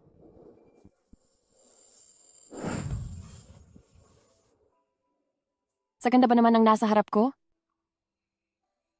Paano pa ako makakatulog? Mrs., kumusta ang pakiramdam ng paghawak mo? Gusto mo bang? Humawak pa ng kaunti?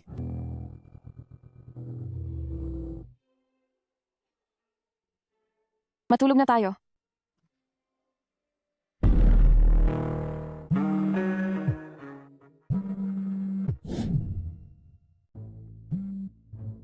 Ano?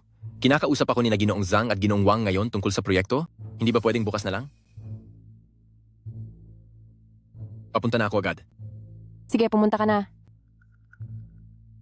Kung ganoon ay bukas na lang kita tuturuan ng leksyon. Xiao Chen, Opo. siguraduhin mong maiuwi sa bahay ang dalawang boss. Sige po. Ginoong Qin, paano ka naman? Huwag mo na akong intindihin. Ginong Wang, dahan-dahan lang po.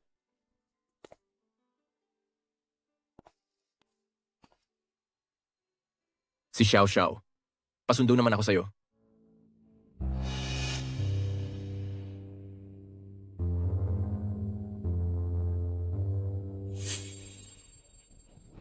Manong, saan po tayo pupunta? Hindi ito ang lugar na pupuntahan ko. Magsalita ka naman. Itigil mo ang sasakyan, bababa ako.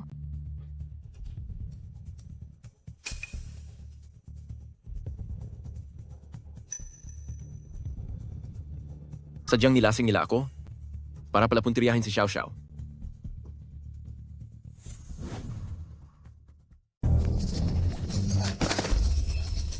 Si Dong Shuang, ano ang gagawin mo? Siyempre, aasikasuhin kita ng mabuti. Pagkatapos ay kukunan kita ng litrato. Para ang buong lungsod ng Jiangcheng ay makikita ang iyong mga malalaswang larawan. Nababaliw ka na. Nawala ka na talaga sa katinuan. Ano ang gagawin mo? Huwag kang lalapit. Huwag kang lalapit.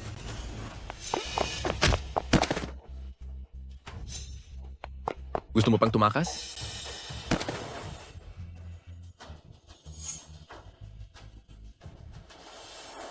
Mrs., ano ang gusto mong gawin sa kanya? Kung ano ang ginawa niya sa akin, iyon din ang gawin sa kanya. Ate, masisira ang buhay ko nito. Kapatid mo naman ako, di ba? Ngayon mo lang naalala na kapatid kita? Ate, patawad. Hindi ko na uulitin. Patawarin mo na ako sa pagkakataong ito.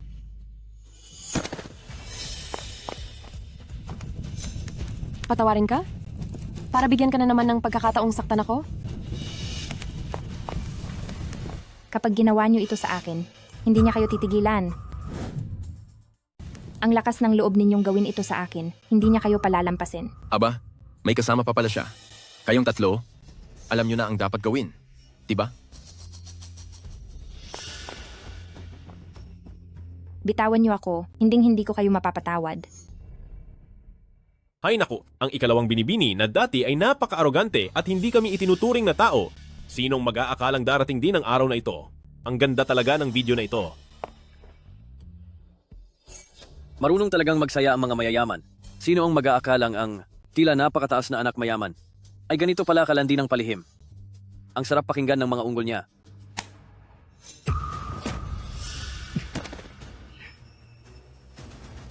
Ang video na ito sa buong lungsod ng Jiangcheng ay kumalat na ng husto.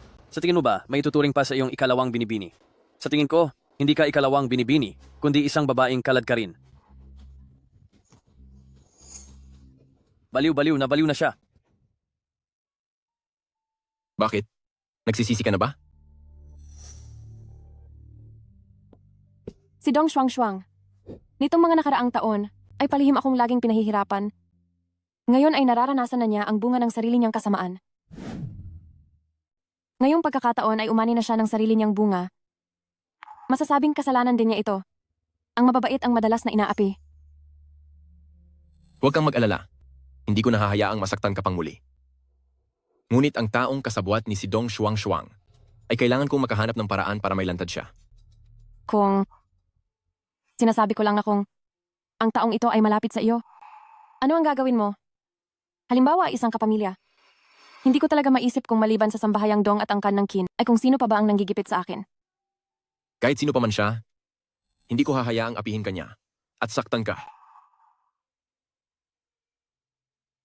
Mrs., dumating po ang iyong ama. Binibining Dong Xiao Xiao. Napakasama mong babae ka. Bakit ang tindi ng kasamaan mo? Ginoong Dong, Kay lakas naman yata ng loob ninyo. Dito pa kayo sa angkan ng Kin, naglalabas ng galit. Ang babaeng ito, sinira niya ang dangal ng sarili niyang kapatid at binalot ng mga iskandalo. Bakit? Balak pa ba siyang protektahan ni Ginoong Kin ngayon? Siyempre, hindi ba alam ni Ginoong Dong? Ako ang utak sa likod ng lahat ng ito. O baka gusto mo rin akong isabay sa pananakit? Habang nagpapanggap na mapagmahal na ama? Alam ko kung anong klaseng tao ang pagkatao ninyo sa likod ng lahat. Sinira niya ang reputasyon ni si Dong Shuang sa pagkakataong ito. Sa hinaharap, baka mahirapan na siyang makahanap ng matinong mapapangasawa. Bilang kanyang ama, hindi ba dapat ay ipagtanggol ko siya? Kaya naman pala, nandito ka para manghingi ng pabor. Huwag kang mag-alala hanggat nasa angkan ng Kin si Xiao Xiao.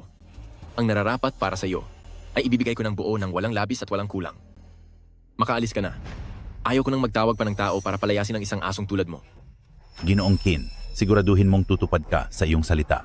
Dahil kung hindi, wala akong pakialam kung idamay ko man ang inyong angkan ng Kin sa paglubog. Kuya Kinyu, di ba't nangako ka sa akin? Napakakasalan mo ako sa angkan ng Kin? Pakasalan mo ako, ngayon na. Hindi pa ito ang tamang oras. Kinamumuhian mo na rin ako, hindi ba? Sinunod ko lang ang lahat ng sinabi mo. Ikaw ang nag-utos sa akin na gawin ang lahat ng ito. Ikaw mismo ang sumira sa lahat. Pati ba naman ikaw? Itatapon na rin ako. Kung ayaw mo na sa akin, ibubunyag ko ang lahat ng sikreto natin. Kung babagsak ako, isasama kita. Huminahon ka nga. Ang mga taong sumira sa iyo ay sina si Kinye at si Binibining Dong Xiao Xiao. Kung gusto mong maghiganti, sa kanila mo ito gawin. Oo. Dapat akong maghiganti kay Binibining Dong Xiao Xiao at kay si Kinye.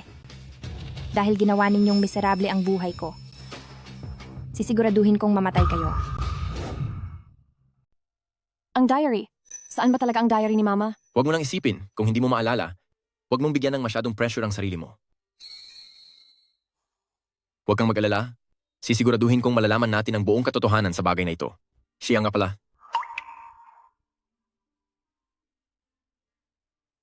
Dahil nasa ilalim tayo ng isang kasunduan sa kasal, ang sabi mo pagkatapos ng isang taon ay, Mag-asawa pa rin naman tayo sa pangalan. Hindi naman pwedeng wala man lang tayong kahit singsing sa kasal. Kung ayaw mo, hayaan na lang natin. Kapag gusto mo na, paghahandaan kita ng isang seremonya ng kasal. Mag-ingat ka.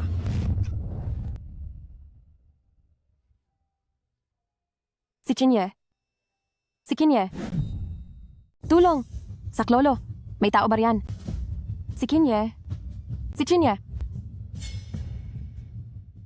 Pwede mo bang tawagin akong asawa? Huwag kang mamatay, kumapit ka lang.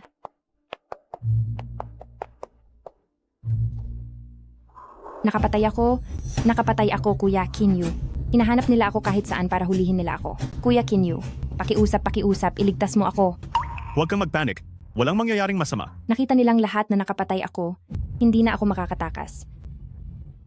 Kuya Kinyu, ililigtas mo ako, di ba? Ikaw ang nag-utos sa aking maghiganti. Siyempre, ililigtas kita. Kaya lang, Sabihin mo, gagawin ko ang lahat ng sasabihin mo. malubha ang sugat ni si Kinye ngayon. Ito na ang tamang pagkakataon para bawiin ang grupong Chin. Itikom mo ang iyong bibig dahil kapag nabawi ko na ang grupong Chin, tsaka lang kita mapoprotektahan. Susunod ako sa lahat ng gusto mo. Pakakasalan mo ako, di ba? Alam ko ang ginagawa ko. Inatake si President Qin. At hanggang ngayon ay hindi pa alam kung buhay pa siya o hindi. Ang mga stock ng kumpanya ay bumagsak na ng 10 puntos. Hindi na ito pwedeng magpatuloy ng ganito. Kailangan nating pumili ng bagong presidente para mamuno sa lahat. Oo nga, yun lang ang tanging paraan para maging matatag ulit ang kumpanya. Inirerekomenda ko ang panganay na anak ng angkan ng Qin na si Qin Yu. Dati na siyang naging presidente ng kumpanya. Siguradong kaya niya tayong itaguyod tungo sa muling tagumpay ng kumpanya. Paano mangyayari iyon? Isa siyang pilay. At matagal na rin siyang hindi nakikialam sa mga gawain ng kumpanya. Sa tingin ko ay dapat nating hintayin ang pagbabalik ni President Kinye. Paano kung hindi na siya makabalik? Hahayaan mo na lang bang malubog ang grupong Qin kasama niya? Mga kasama, pag-isipan ninyong mabuti ang sarili ninyong kapakanan. Basta ang kinikilala ko lang ay si President Qin. Walang karapatan si Qin Yu na maging presidente. Sino ang nagsabing wala akong karapatan?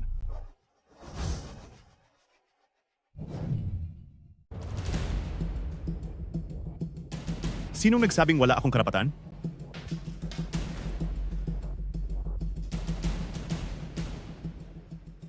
Si Kinyo. Hindi sa ayaw kitang suportahan ng tito mo, naging mahusay ang trabaho ni si Kinye noon pa man at kasalukuyan pa siyang inooperahan ngayon. Hindi naman natin siya pwedeng palitan ng patalikod na lang. Bakit hindi ko alam?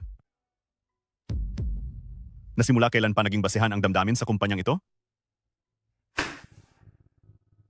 Nilagdaan na ni tatay ang appointment letter ko. Ito ang bahaging ibibigay ko sa inyo. Bagamat matagal na akong hindi nagsisilbing presidente, pero palagi ko pa rin sinusubaybayan ang mga nangyayari sa kumpanya. At saka, nakipagkasundo na ako kay Titong Dong. Ibibigay niya ang kanyang mga ari-arian sa real estate. Kung ano man ang makukuha niyo kay si Kinye, dito sa akin, mas higit pa ang makukuha niyo.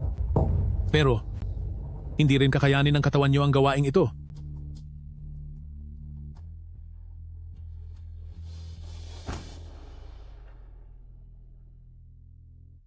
Si Kinye, kailangan mo talagang magising na. Hinihintay ko pa na isuot mo ang singsing sa akin.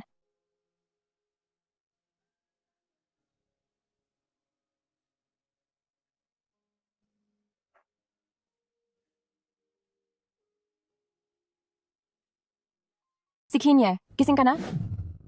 Kung hindi ako magising, hindi ka ba iiyak hanggang sa mahimatay sa mga bisig ko?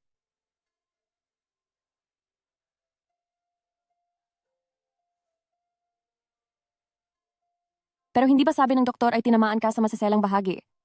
At mahihirapan kang magising? Kumusta na ang sugat mo? Naiwasan ko ang mga masaselang bahagi, kaya hindi naman ito ganoon kalala. Sinadya kong pautos sa doktor na ipakalat ang balitang malubha ang lagay ko. Gusto kong ilantad ang taong nasa likod ni si Dong Shuang. Ikaw? Pati ako ay nakuha mong lokohin. Kung hindi kita niloko, paano ko maririnig na tawagin mo akong asawa? Paano ko malalaman na ang munting pipi na ito? Ay ayaw pala akong mawala sa piling niya? Kailangang maging sapat ang lungkot ni Mrs. Para maniwala ang ibang tao sa atin na totoo ang lahat. Ikaw? Pasensya na. Pasensya na talaga. Kumusta na ang sugat mo? Pasensya na talaga. Si Kinye. Masyadong malubha ang sugat ko. Kailangan ko ng halik mula kay Mrs. para gumaling ako.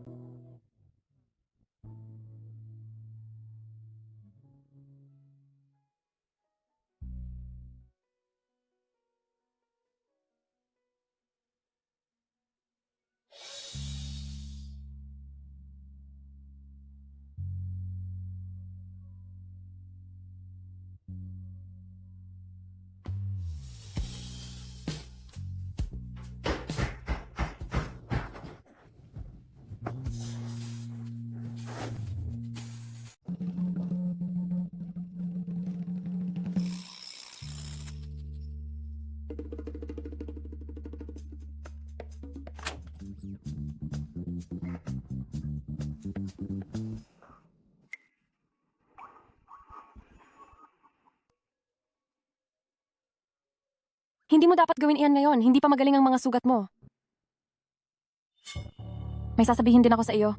Kinuha na ni Kuya ang pamamahala sa kumpanya at siya na ang naging presidente. Gusto mo bang bumalik para bawiin ang posisyon mo? Wala akong pakialam sa posisyon ng presidente.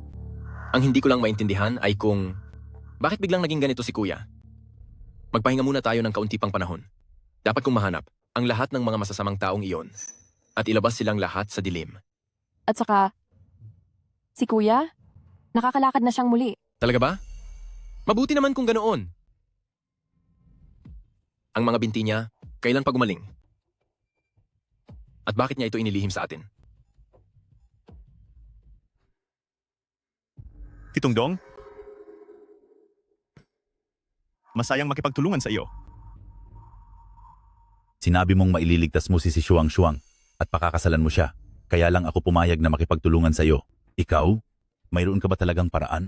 Kailangan lang nating kumuha ng sertipiko ng sakit sa isip para kay si Shuang at maraming problema ang madali nating malulutas. Pero, kung gagawin natin iyan, paano na siya makakaharap sa ibang tao sa hinaharap? Napakalaki ng naging pagkakamali ni si Shuang. Alam mo naman kung alin ang mas mahalaga, hindi ba? Titong Dong, naaalala mo pa ba ang iyong asawa na si Lin Shukin? Ano ang gusto mong sabihin? May isang bagay na gusto kong ihingi ng tulong kay Presidente Dong. Napakasama ng trato sa iyo ni si Kinye, hindi ba? Amo gustong hindi na siya kailanman makabangon muli? Si Kinye ay sarili mong kapatid. Talaga bang ganoon na lang ang galit mo sa kanya? Titong Dong, pareho lang tayo ng uri. Mamamatay ang sinumang haharang sa akin. Ganoon na lang. Tungkol sa mga gawain sa kumpanya, gawin mo ang ayon sa sinabi ko kanina. Gusto ko pa.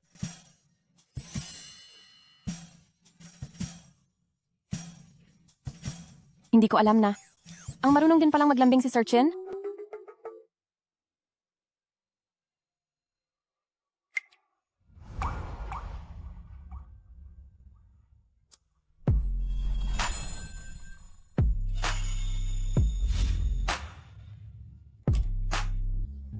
May sugat ka pa kaya maghinay-hinay ka muna.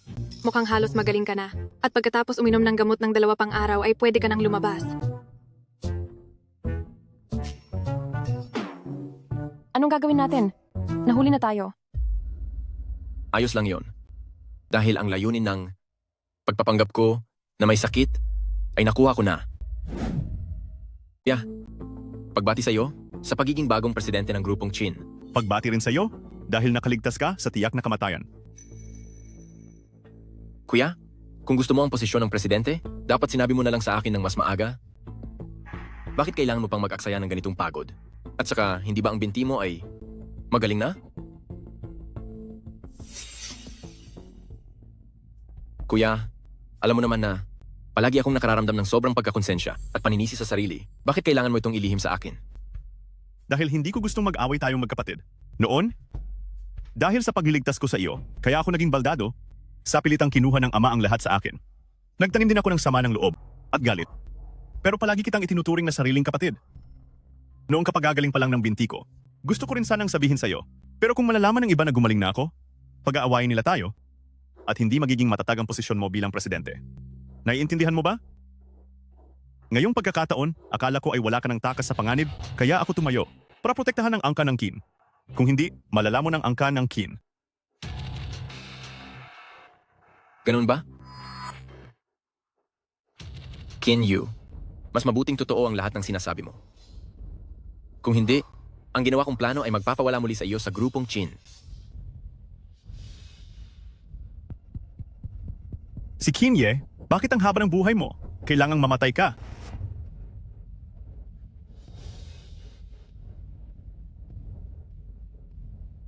Titong Dong, ayon sa napagkasunduan natin, ay kumilos na tayo.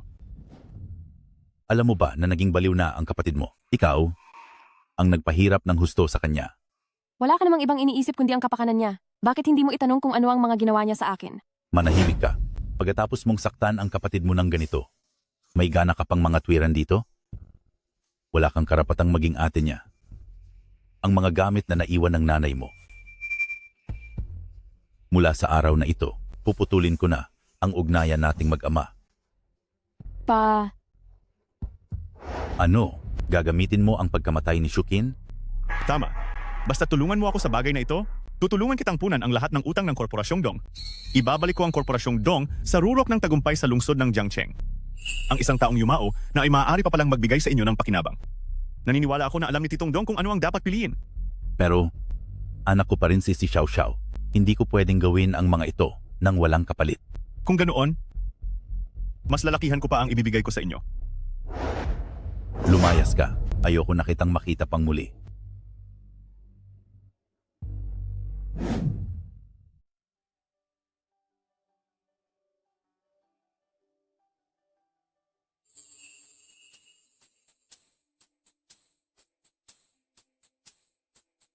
Ito ang paboritong bulaklak ni nanay. Sa loob ng cellphone na ito, siguro ay maraming alaala ng nanay mo rito? Magpapahanap ako ng aayos nito. Salamat sa iyo. Walang anuman.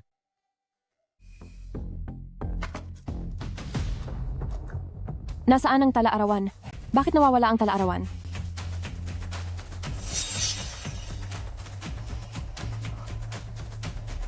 May marka rito?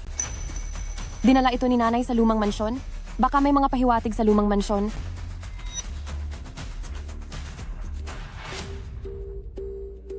Marahil dito ay talaga namang mabubunyag ang lahat ng misteryo. Sasamahan kita sa lumang mansyon para mag-imbestiga. Salamat sa iyo, Chinye. Pupunta sina Binibining Dong Xiaoxiao at si Ye sa lumang mansyon ng pamilya Dong bukas, hindi ba? Opo. Pinahanda na po ng batang amo ang sasakyan sa driver. Nailagay na ba ng maayos ang lahat? Opo.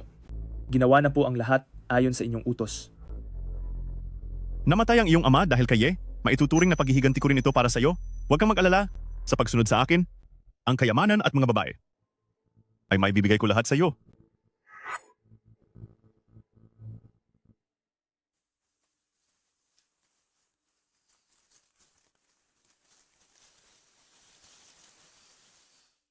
Dito kinuha ang litrato ni nanay. Siguradong may iniwan siyang anuman dito. Maghiwalay tayo ng paghahanap. Sige.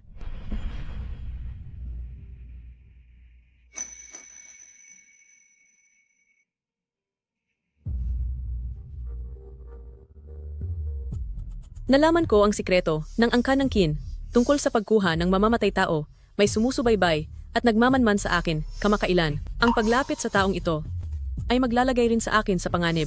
Ang ibig bang sabihin ni nanay ay mapanganib din ang lumapit sa mamatay tao? Si Kinye? Si Kinye ang mamatay tao? Si Kinye ang pumatay sa nanay ko. Nahanap mo ba ang diary? Anong nakasulat sa loob nito? Angka ng kin. Posible kaya na may kinalaman talaga ito sa angka ng kin, pero wala pa rin tayong paraan para matukoy kung sino ang tunay na mamamatay tao. Si Xiao Xiao? Ayos ka lang ba? Si Kinye, gagawa ako ng paraan para isipin ni Binibining Dong Xiaoxiao na niloloko mo siya sa lahat ng pagkakataon. Papatayin kita sa kamay ng mismong babaeng pinakamamahal mo. Si Xiao Xiao, pinaayos ko na ang cellphone mo. Huwag ka nang malungkot. Ang password ay ang kaarawan ko. Mayroon akong lihim tungkol sa angkan ng kin na kailangang ipakipag-usap sa iyo. Magkita tayo mamayang alas 8 ng gabi. Ang huling mensahe ni Mama bago siya mamatay ay ipinadala pala kay si Kinye. Mabuti na ba ang pakiramdam mo? May sugat ka. Lalagyan ko pa ito ng gamot. Si Kinye ba talaga ang pumatay sa mama ko? Hindi maaari. Si Kinye, mayroong mamanahing jade pendant ang inyong angkan ng chin, hindi ba? Oo. Nasaan na yung sa iyo? Yung sa akin? Huwag kang magsinungaling. Ang jade pendant na ito ay hawak ni Mama noong mamatay siya. At naiwan ito ng mamamatay tao sa lugar ng krimen. Nasaan na ang sa iyo? 6 na taon na ang nakararaan. Nawala ang jade pendant ni Kuya, kaya para maaliw siya, ipinagpalit ko ang jade pendant ko sa bracelet niya. Siya kaya ang may gawa nito? Hindi maaari. Nawala ang sa akin. 6 na taon na ang nakararaan nang mawala ito, hindi ba? Oo. 6 na taon na ang nakararaan. Noong ika-22 ng Oktubre, nakita mo ba ang mama ko? Hindi. Dahil hindi naman nakita ni si Kinye ang mama ko, bakit ang gamit niya ay naiwan sa lugar kung saan nahulog si Mama? Niloloko ako ni si Kinye. May kinalaman talaga siya sa pagkamatay ni Mama.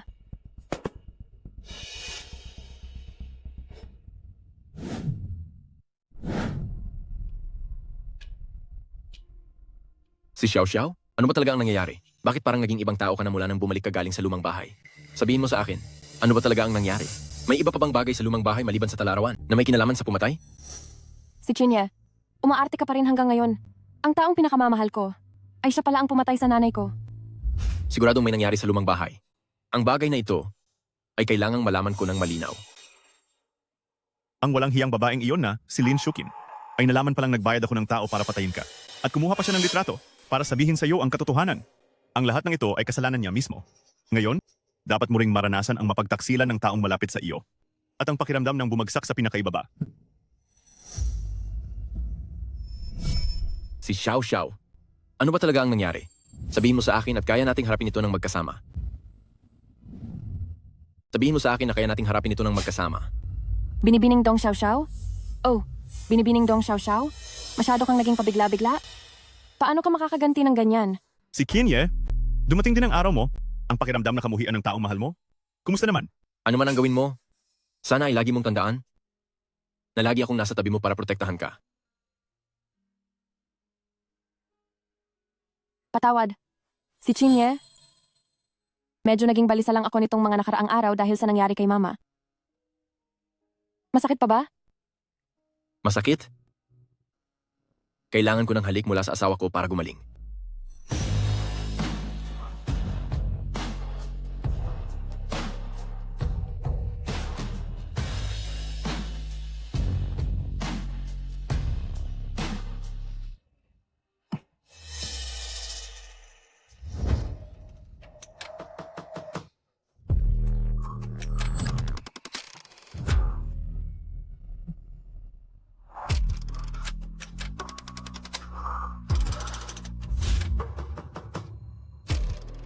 Ma, sisiguraduhin kong maipaghihiganti kita.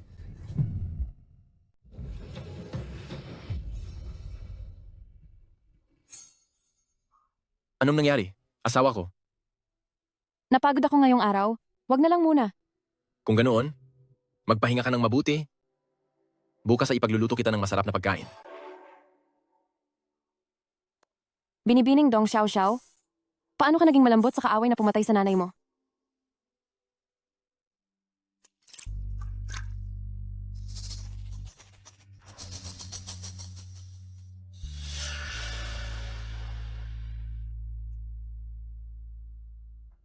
Mahal ko, ang galing mo talagang magluto. Talagang mapalad ako na mapakasalan ka. Si Xiao Xiao bukas ay magsukat tayo ng gown pangkasal. Nagsisisi ako. Gusto kong maging tunay tayong mag-asawa. Gusto kitang makasama habang buhay. Bibigyan kita ng pinaka-ingrandeng kasal. Ipaparamdam ko sa lahat ng mga babae sa lungsod ng Jiangcheng na ikaw ang pinakamasayang babae. Anong nangyayari? Nilason mo ba ako? Si Xiao Xiao. Meron ka bang inililihim sa akin?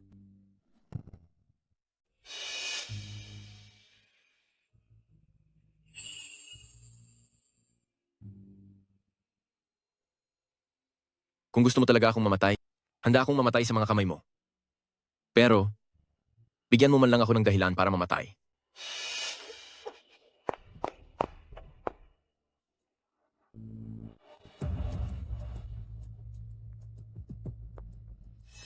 Ano? Kaya pala naging kakaiba. Si Xiao Xiao nitong mga nakaraang araw ay dahil dito. Si Xiao Xiao, may kailangan akong sabihin sa'yo. Si Kinye, maghiwalay na tayo.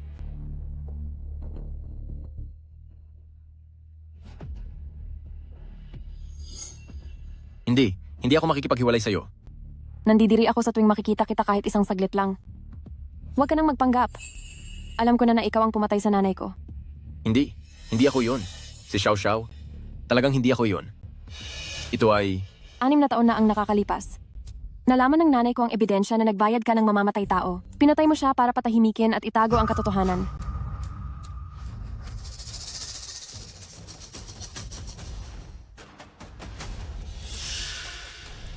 Ang mga ito, ang ebidensya laban sa iyo.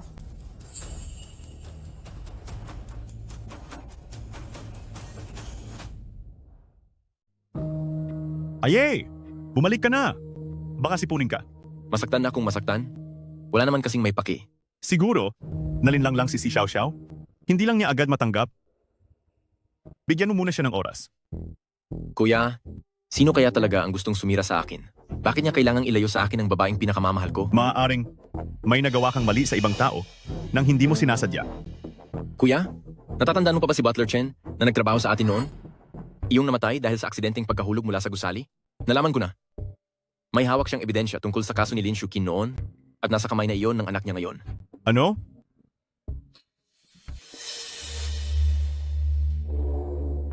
Young Master, pinapatawag niyo po ba ako?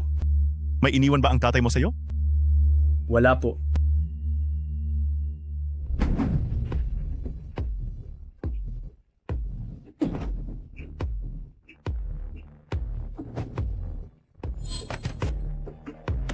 Dapat talagang linisin ang mga basura.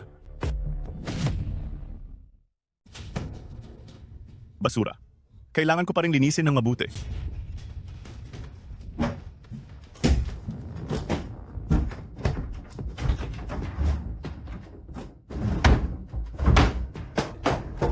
Bakit wala rito? Sinusubukan ba ako ni si Kinye? Hindi maaari. Hindi ko na siya pwedeng hayaang mabuhay. Si Dongsheng. Si Dongsheng. Sabi mo hinahanap ako ni si Xiao Xiao? Si Dongsheng. Sinong gumawa nito? Nasaan si Xiao Xiao? Saan pumunta si Xiao Xiao? Lagot, nahulog ako sa patibong. Si Chinye, anong ginagawa mo? Pinatay mo ang tatay ko. Hindi ako ang may gawa. Pakinggan mo ang paliwanag ko. Huwag kang lalapit. Ganyan na ang nadatnan ko rito. Totoong hindi ako ang gumawa nito. Huwag kang lalapit. Pakinggan mo ang paliwanag ko.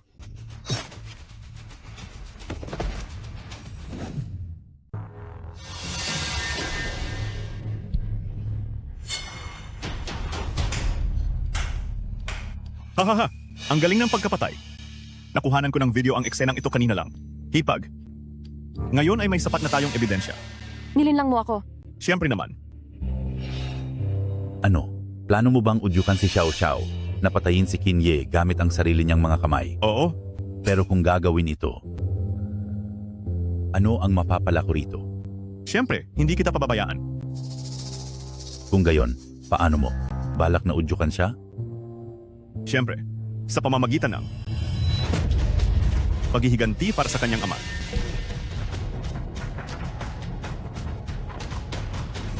Wala na rin namang silbi ang matandang ito, kaya tamang-tama lang na magsama-sama na kayong pamilya. At may isa pa akong sasabihin sa iyo. Ako rin ang pumatay sa nanay mo. Bakit mo siya pinatay? Wala naman siyang atraso sa iyo. Bakit mo kailangan gawin iyon? Bakit mo? Kasalanan niya dahil nakisawsaw siya sa hindi niya dapat pakialaman. 6 na taon na ang nakararaan. Nagbayad ako ng tao para gumawa ng aksidente para patayin si Qin Ye. Pero nakita niya ang transaksyon at kumuha pa siya ng mga litrato. Nakipagkita siya kay Qin Ye dahil gusto niya akong sirain. Kaya naman wala akong nagawa kundi itulak siya mula sa gusali. Kayong lahat, gusto niyo akong sirain? Lahat kayo ay dapat mamatay. Ngayon, dahil wala na ang mga sagabal, sa akin na ang lahat. Sa wakas, umamin ka rin. Sa wakas ay inamin mo rin. Kuya, ikaw nga talaga ang may gawa. Hindi ba pinatay ka ni Binibining Dong Xiao Xiao? Bakit wala kang galos? Isang depindot na kutsilyo at isang supot ng peking dugo lang ay nauto ka na. Naglulukuhan lang pala kayong lahat. Makinig ka sa akin. 6 na taon na ang nakalilipas, ay nakatanggap talaga ako ng mensahe para makipagkita. Pero pagdating ko roon ay hindi ko nakita ang taong iyon. Ang nagpadala sa akin ng mensahe ay ang nanay mo mismo. Inunahan siya ng totoong salarin at pinatay siya. Pagkatapos ay ibinintang ang lahat sa akin. Upang idiin ako, gusto niya lang talagang sirain ang relasyon nating dalawa. Bakit hindi natin sakyan ang plano niya para mapalabas ang totoong may gawa nito at mahuli na ang salarin? Kuya, bakit mo ako kailangang lokohin? Bakit mo kailangang saktan si Xiao Xiao? Kung hindi dahil sa iyo, ang lahat sa angkan ng Qin ay sa akin sana at hindi ako magdurusa ng matagal bilang lumpo. Galit ako sa iyo. Hindi kailanman kita nagustuhan. Binalak ko talagang patayin ka sa pamamagitan ng aksidente, sa sasakyan, pero sa kasamaang palad ay nakaligtas ka pa. Bakit ba nasa iyo na ang lahat ng magagandang bagay? Bakit hindi ka na lang mamatay?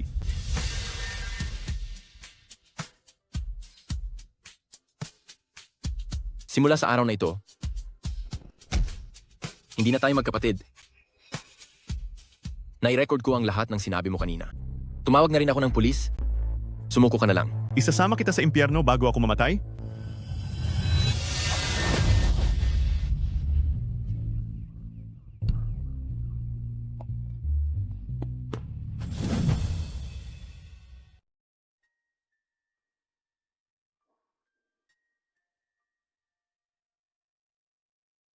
Ma, huwag po kayong mag-alala.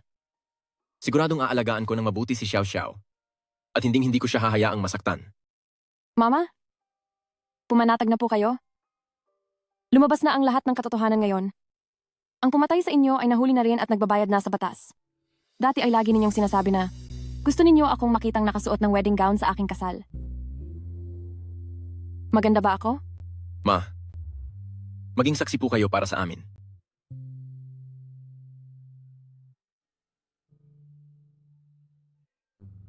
Ang kontratang iyon ay ang pagkukulang ko na dadalhin ko habang buhay. Handa akong gamitin ang natitira kong buhay para ibigay sa iyo ang lahat ng pagmamahal ko. Hindi lang 1 taon, kundi habang buhay. Binibining Dong Xiao Xiao, Maaari mo ba akong pakasalan? At maging asawa ko habang buhay? Sino ang gustong maging asawa mo habang buhay? Dahil sinabing 1 taon lang at magdidiborsyo na, edi maghiwalay na tayo. Xiao Xiao. Xiao Xiao.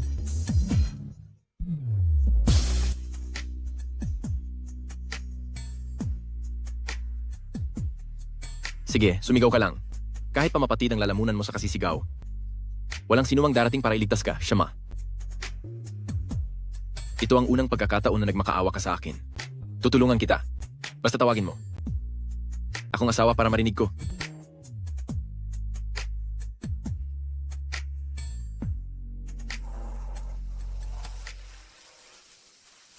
Binibining Dong Xiao Xiao? Sinadya mong banggain ang kotse ko noong araw na iyon, di ba? Ano sa tingin mo? Ang galing ng pagkakabangga mo.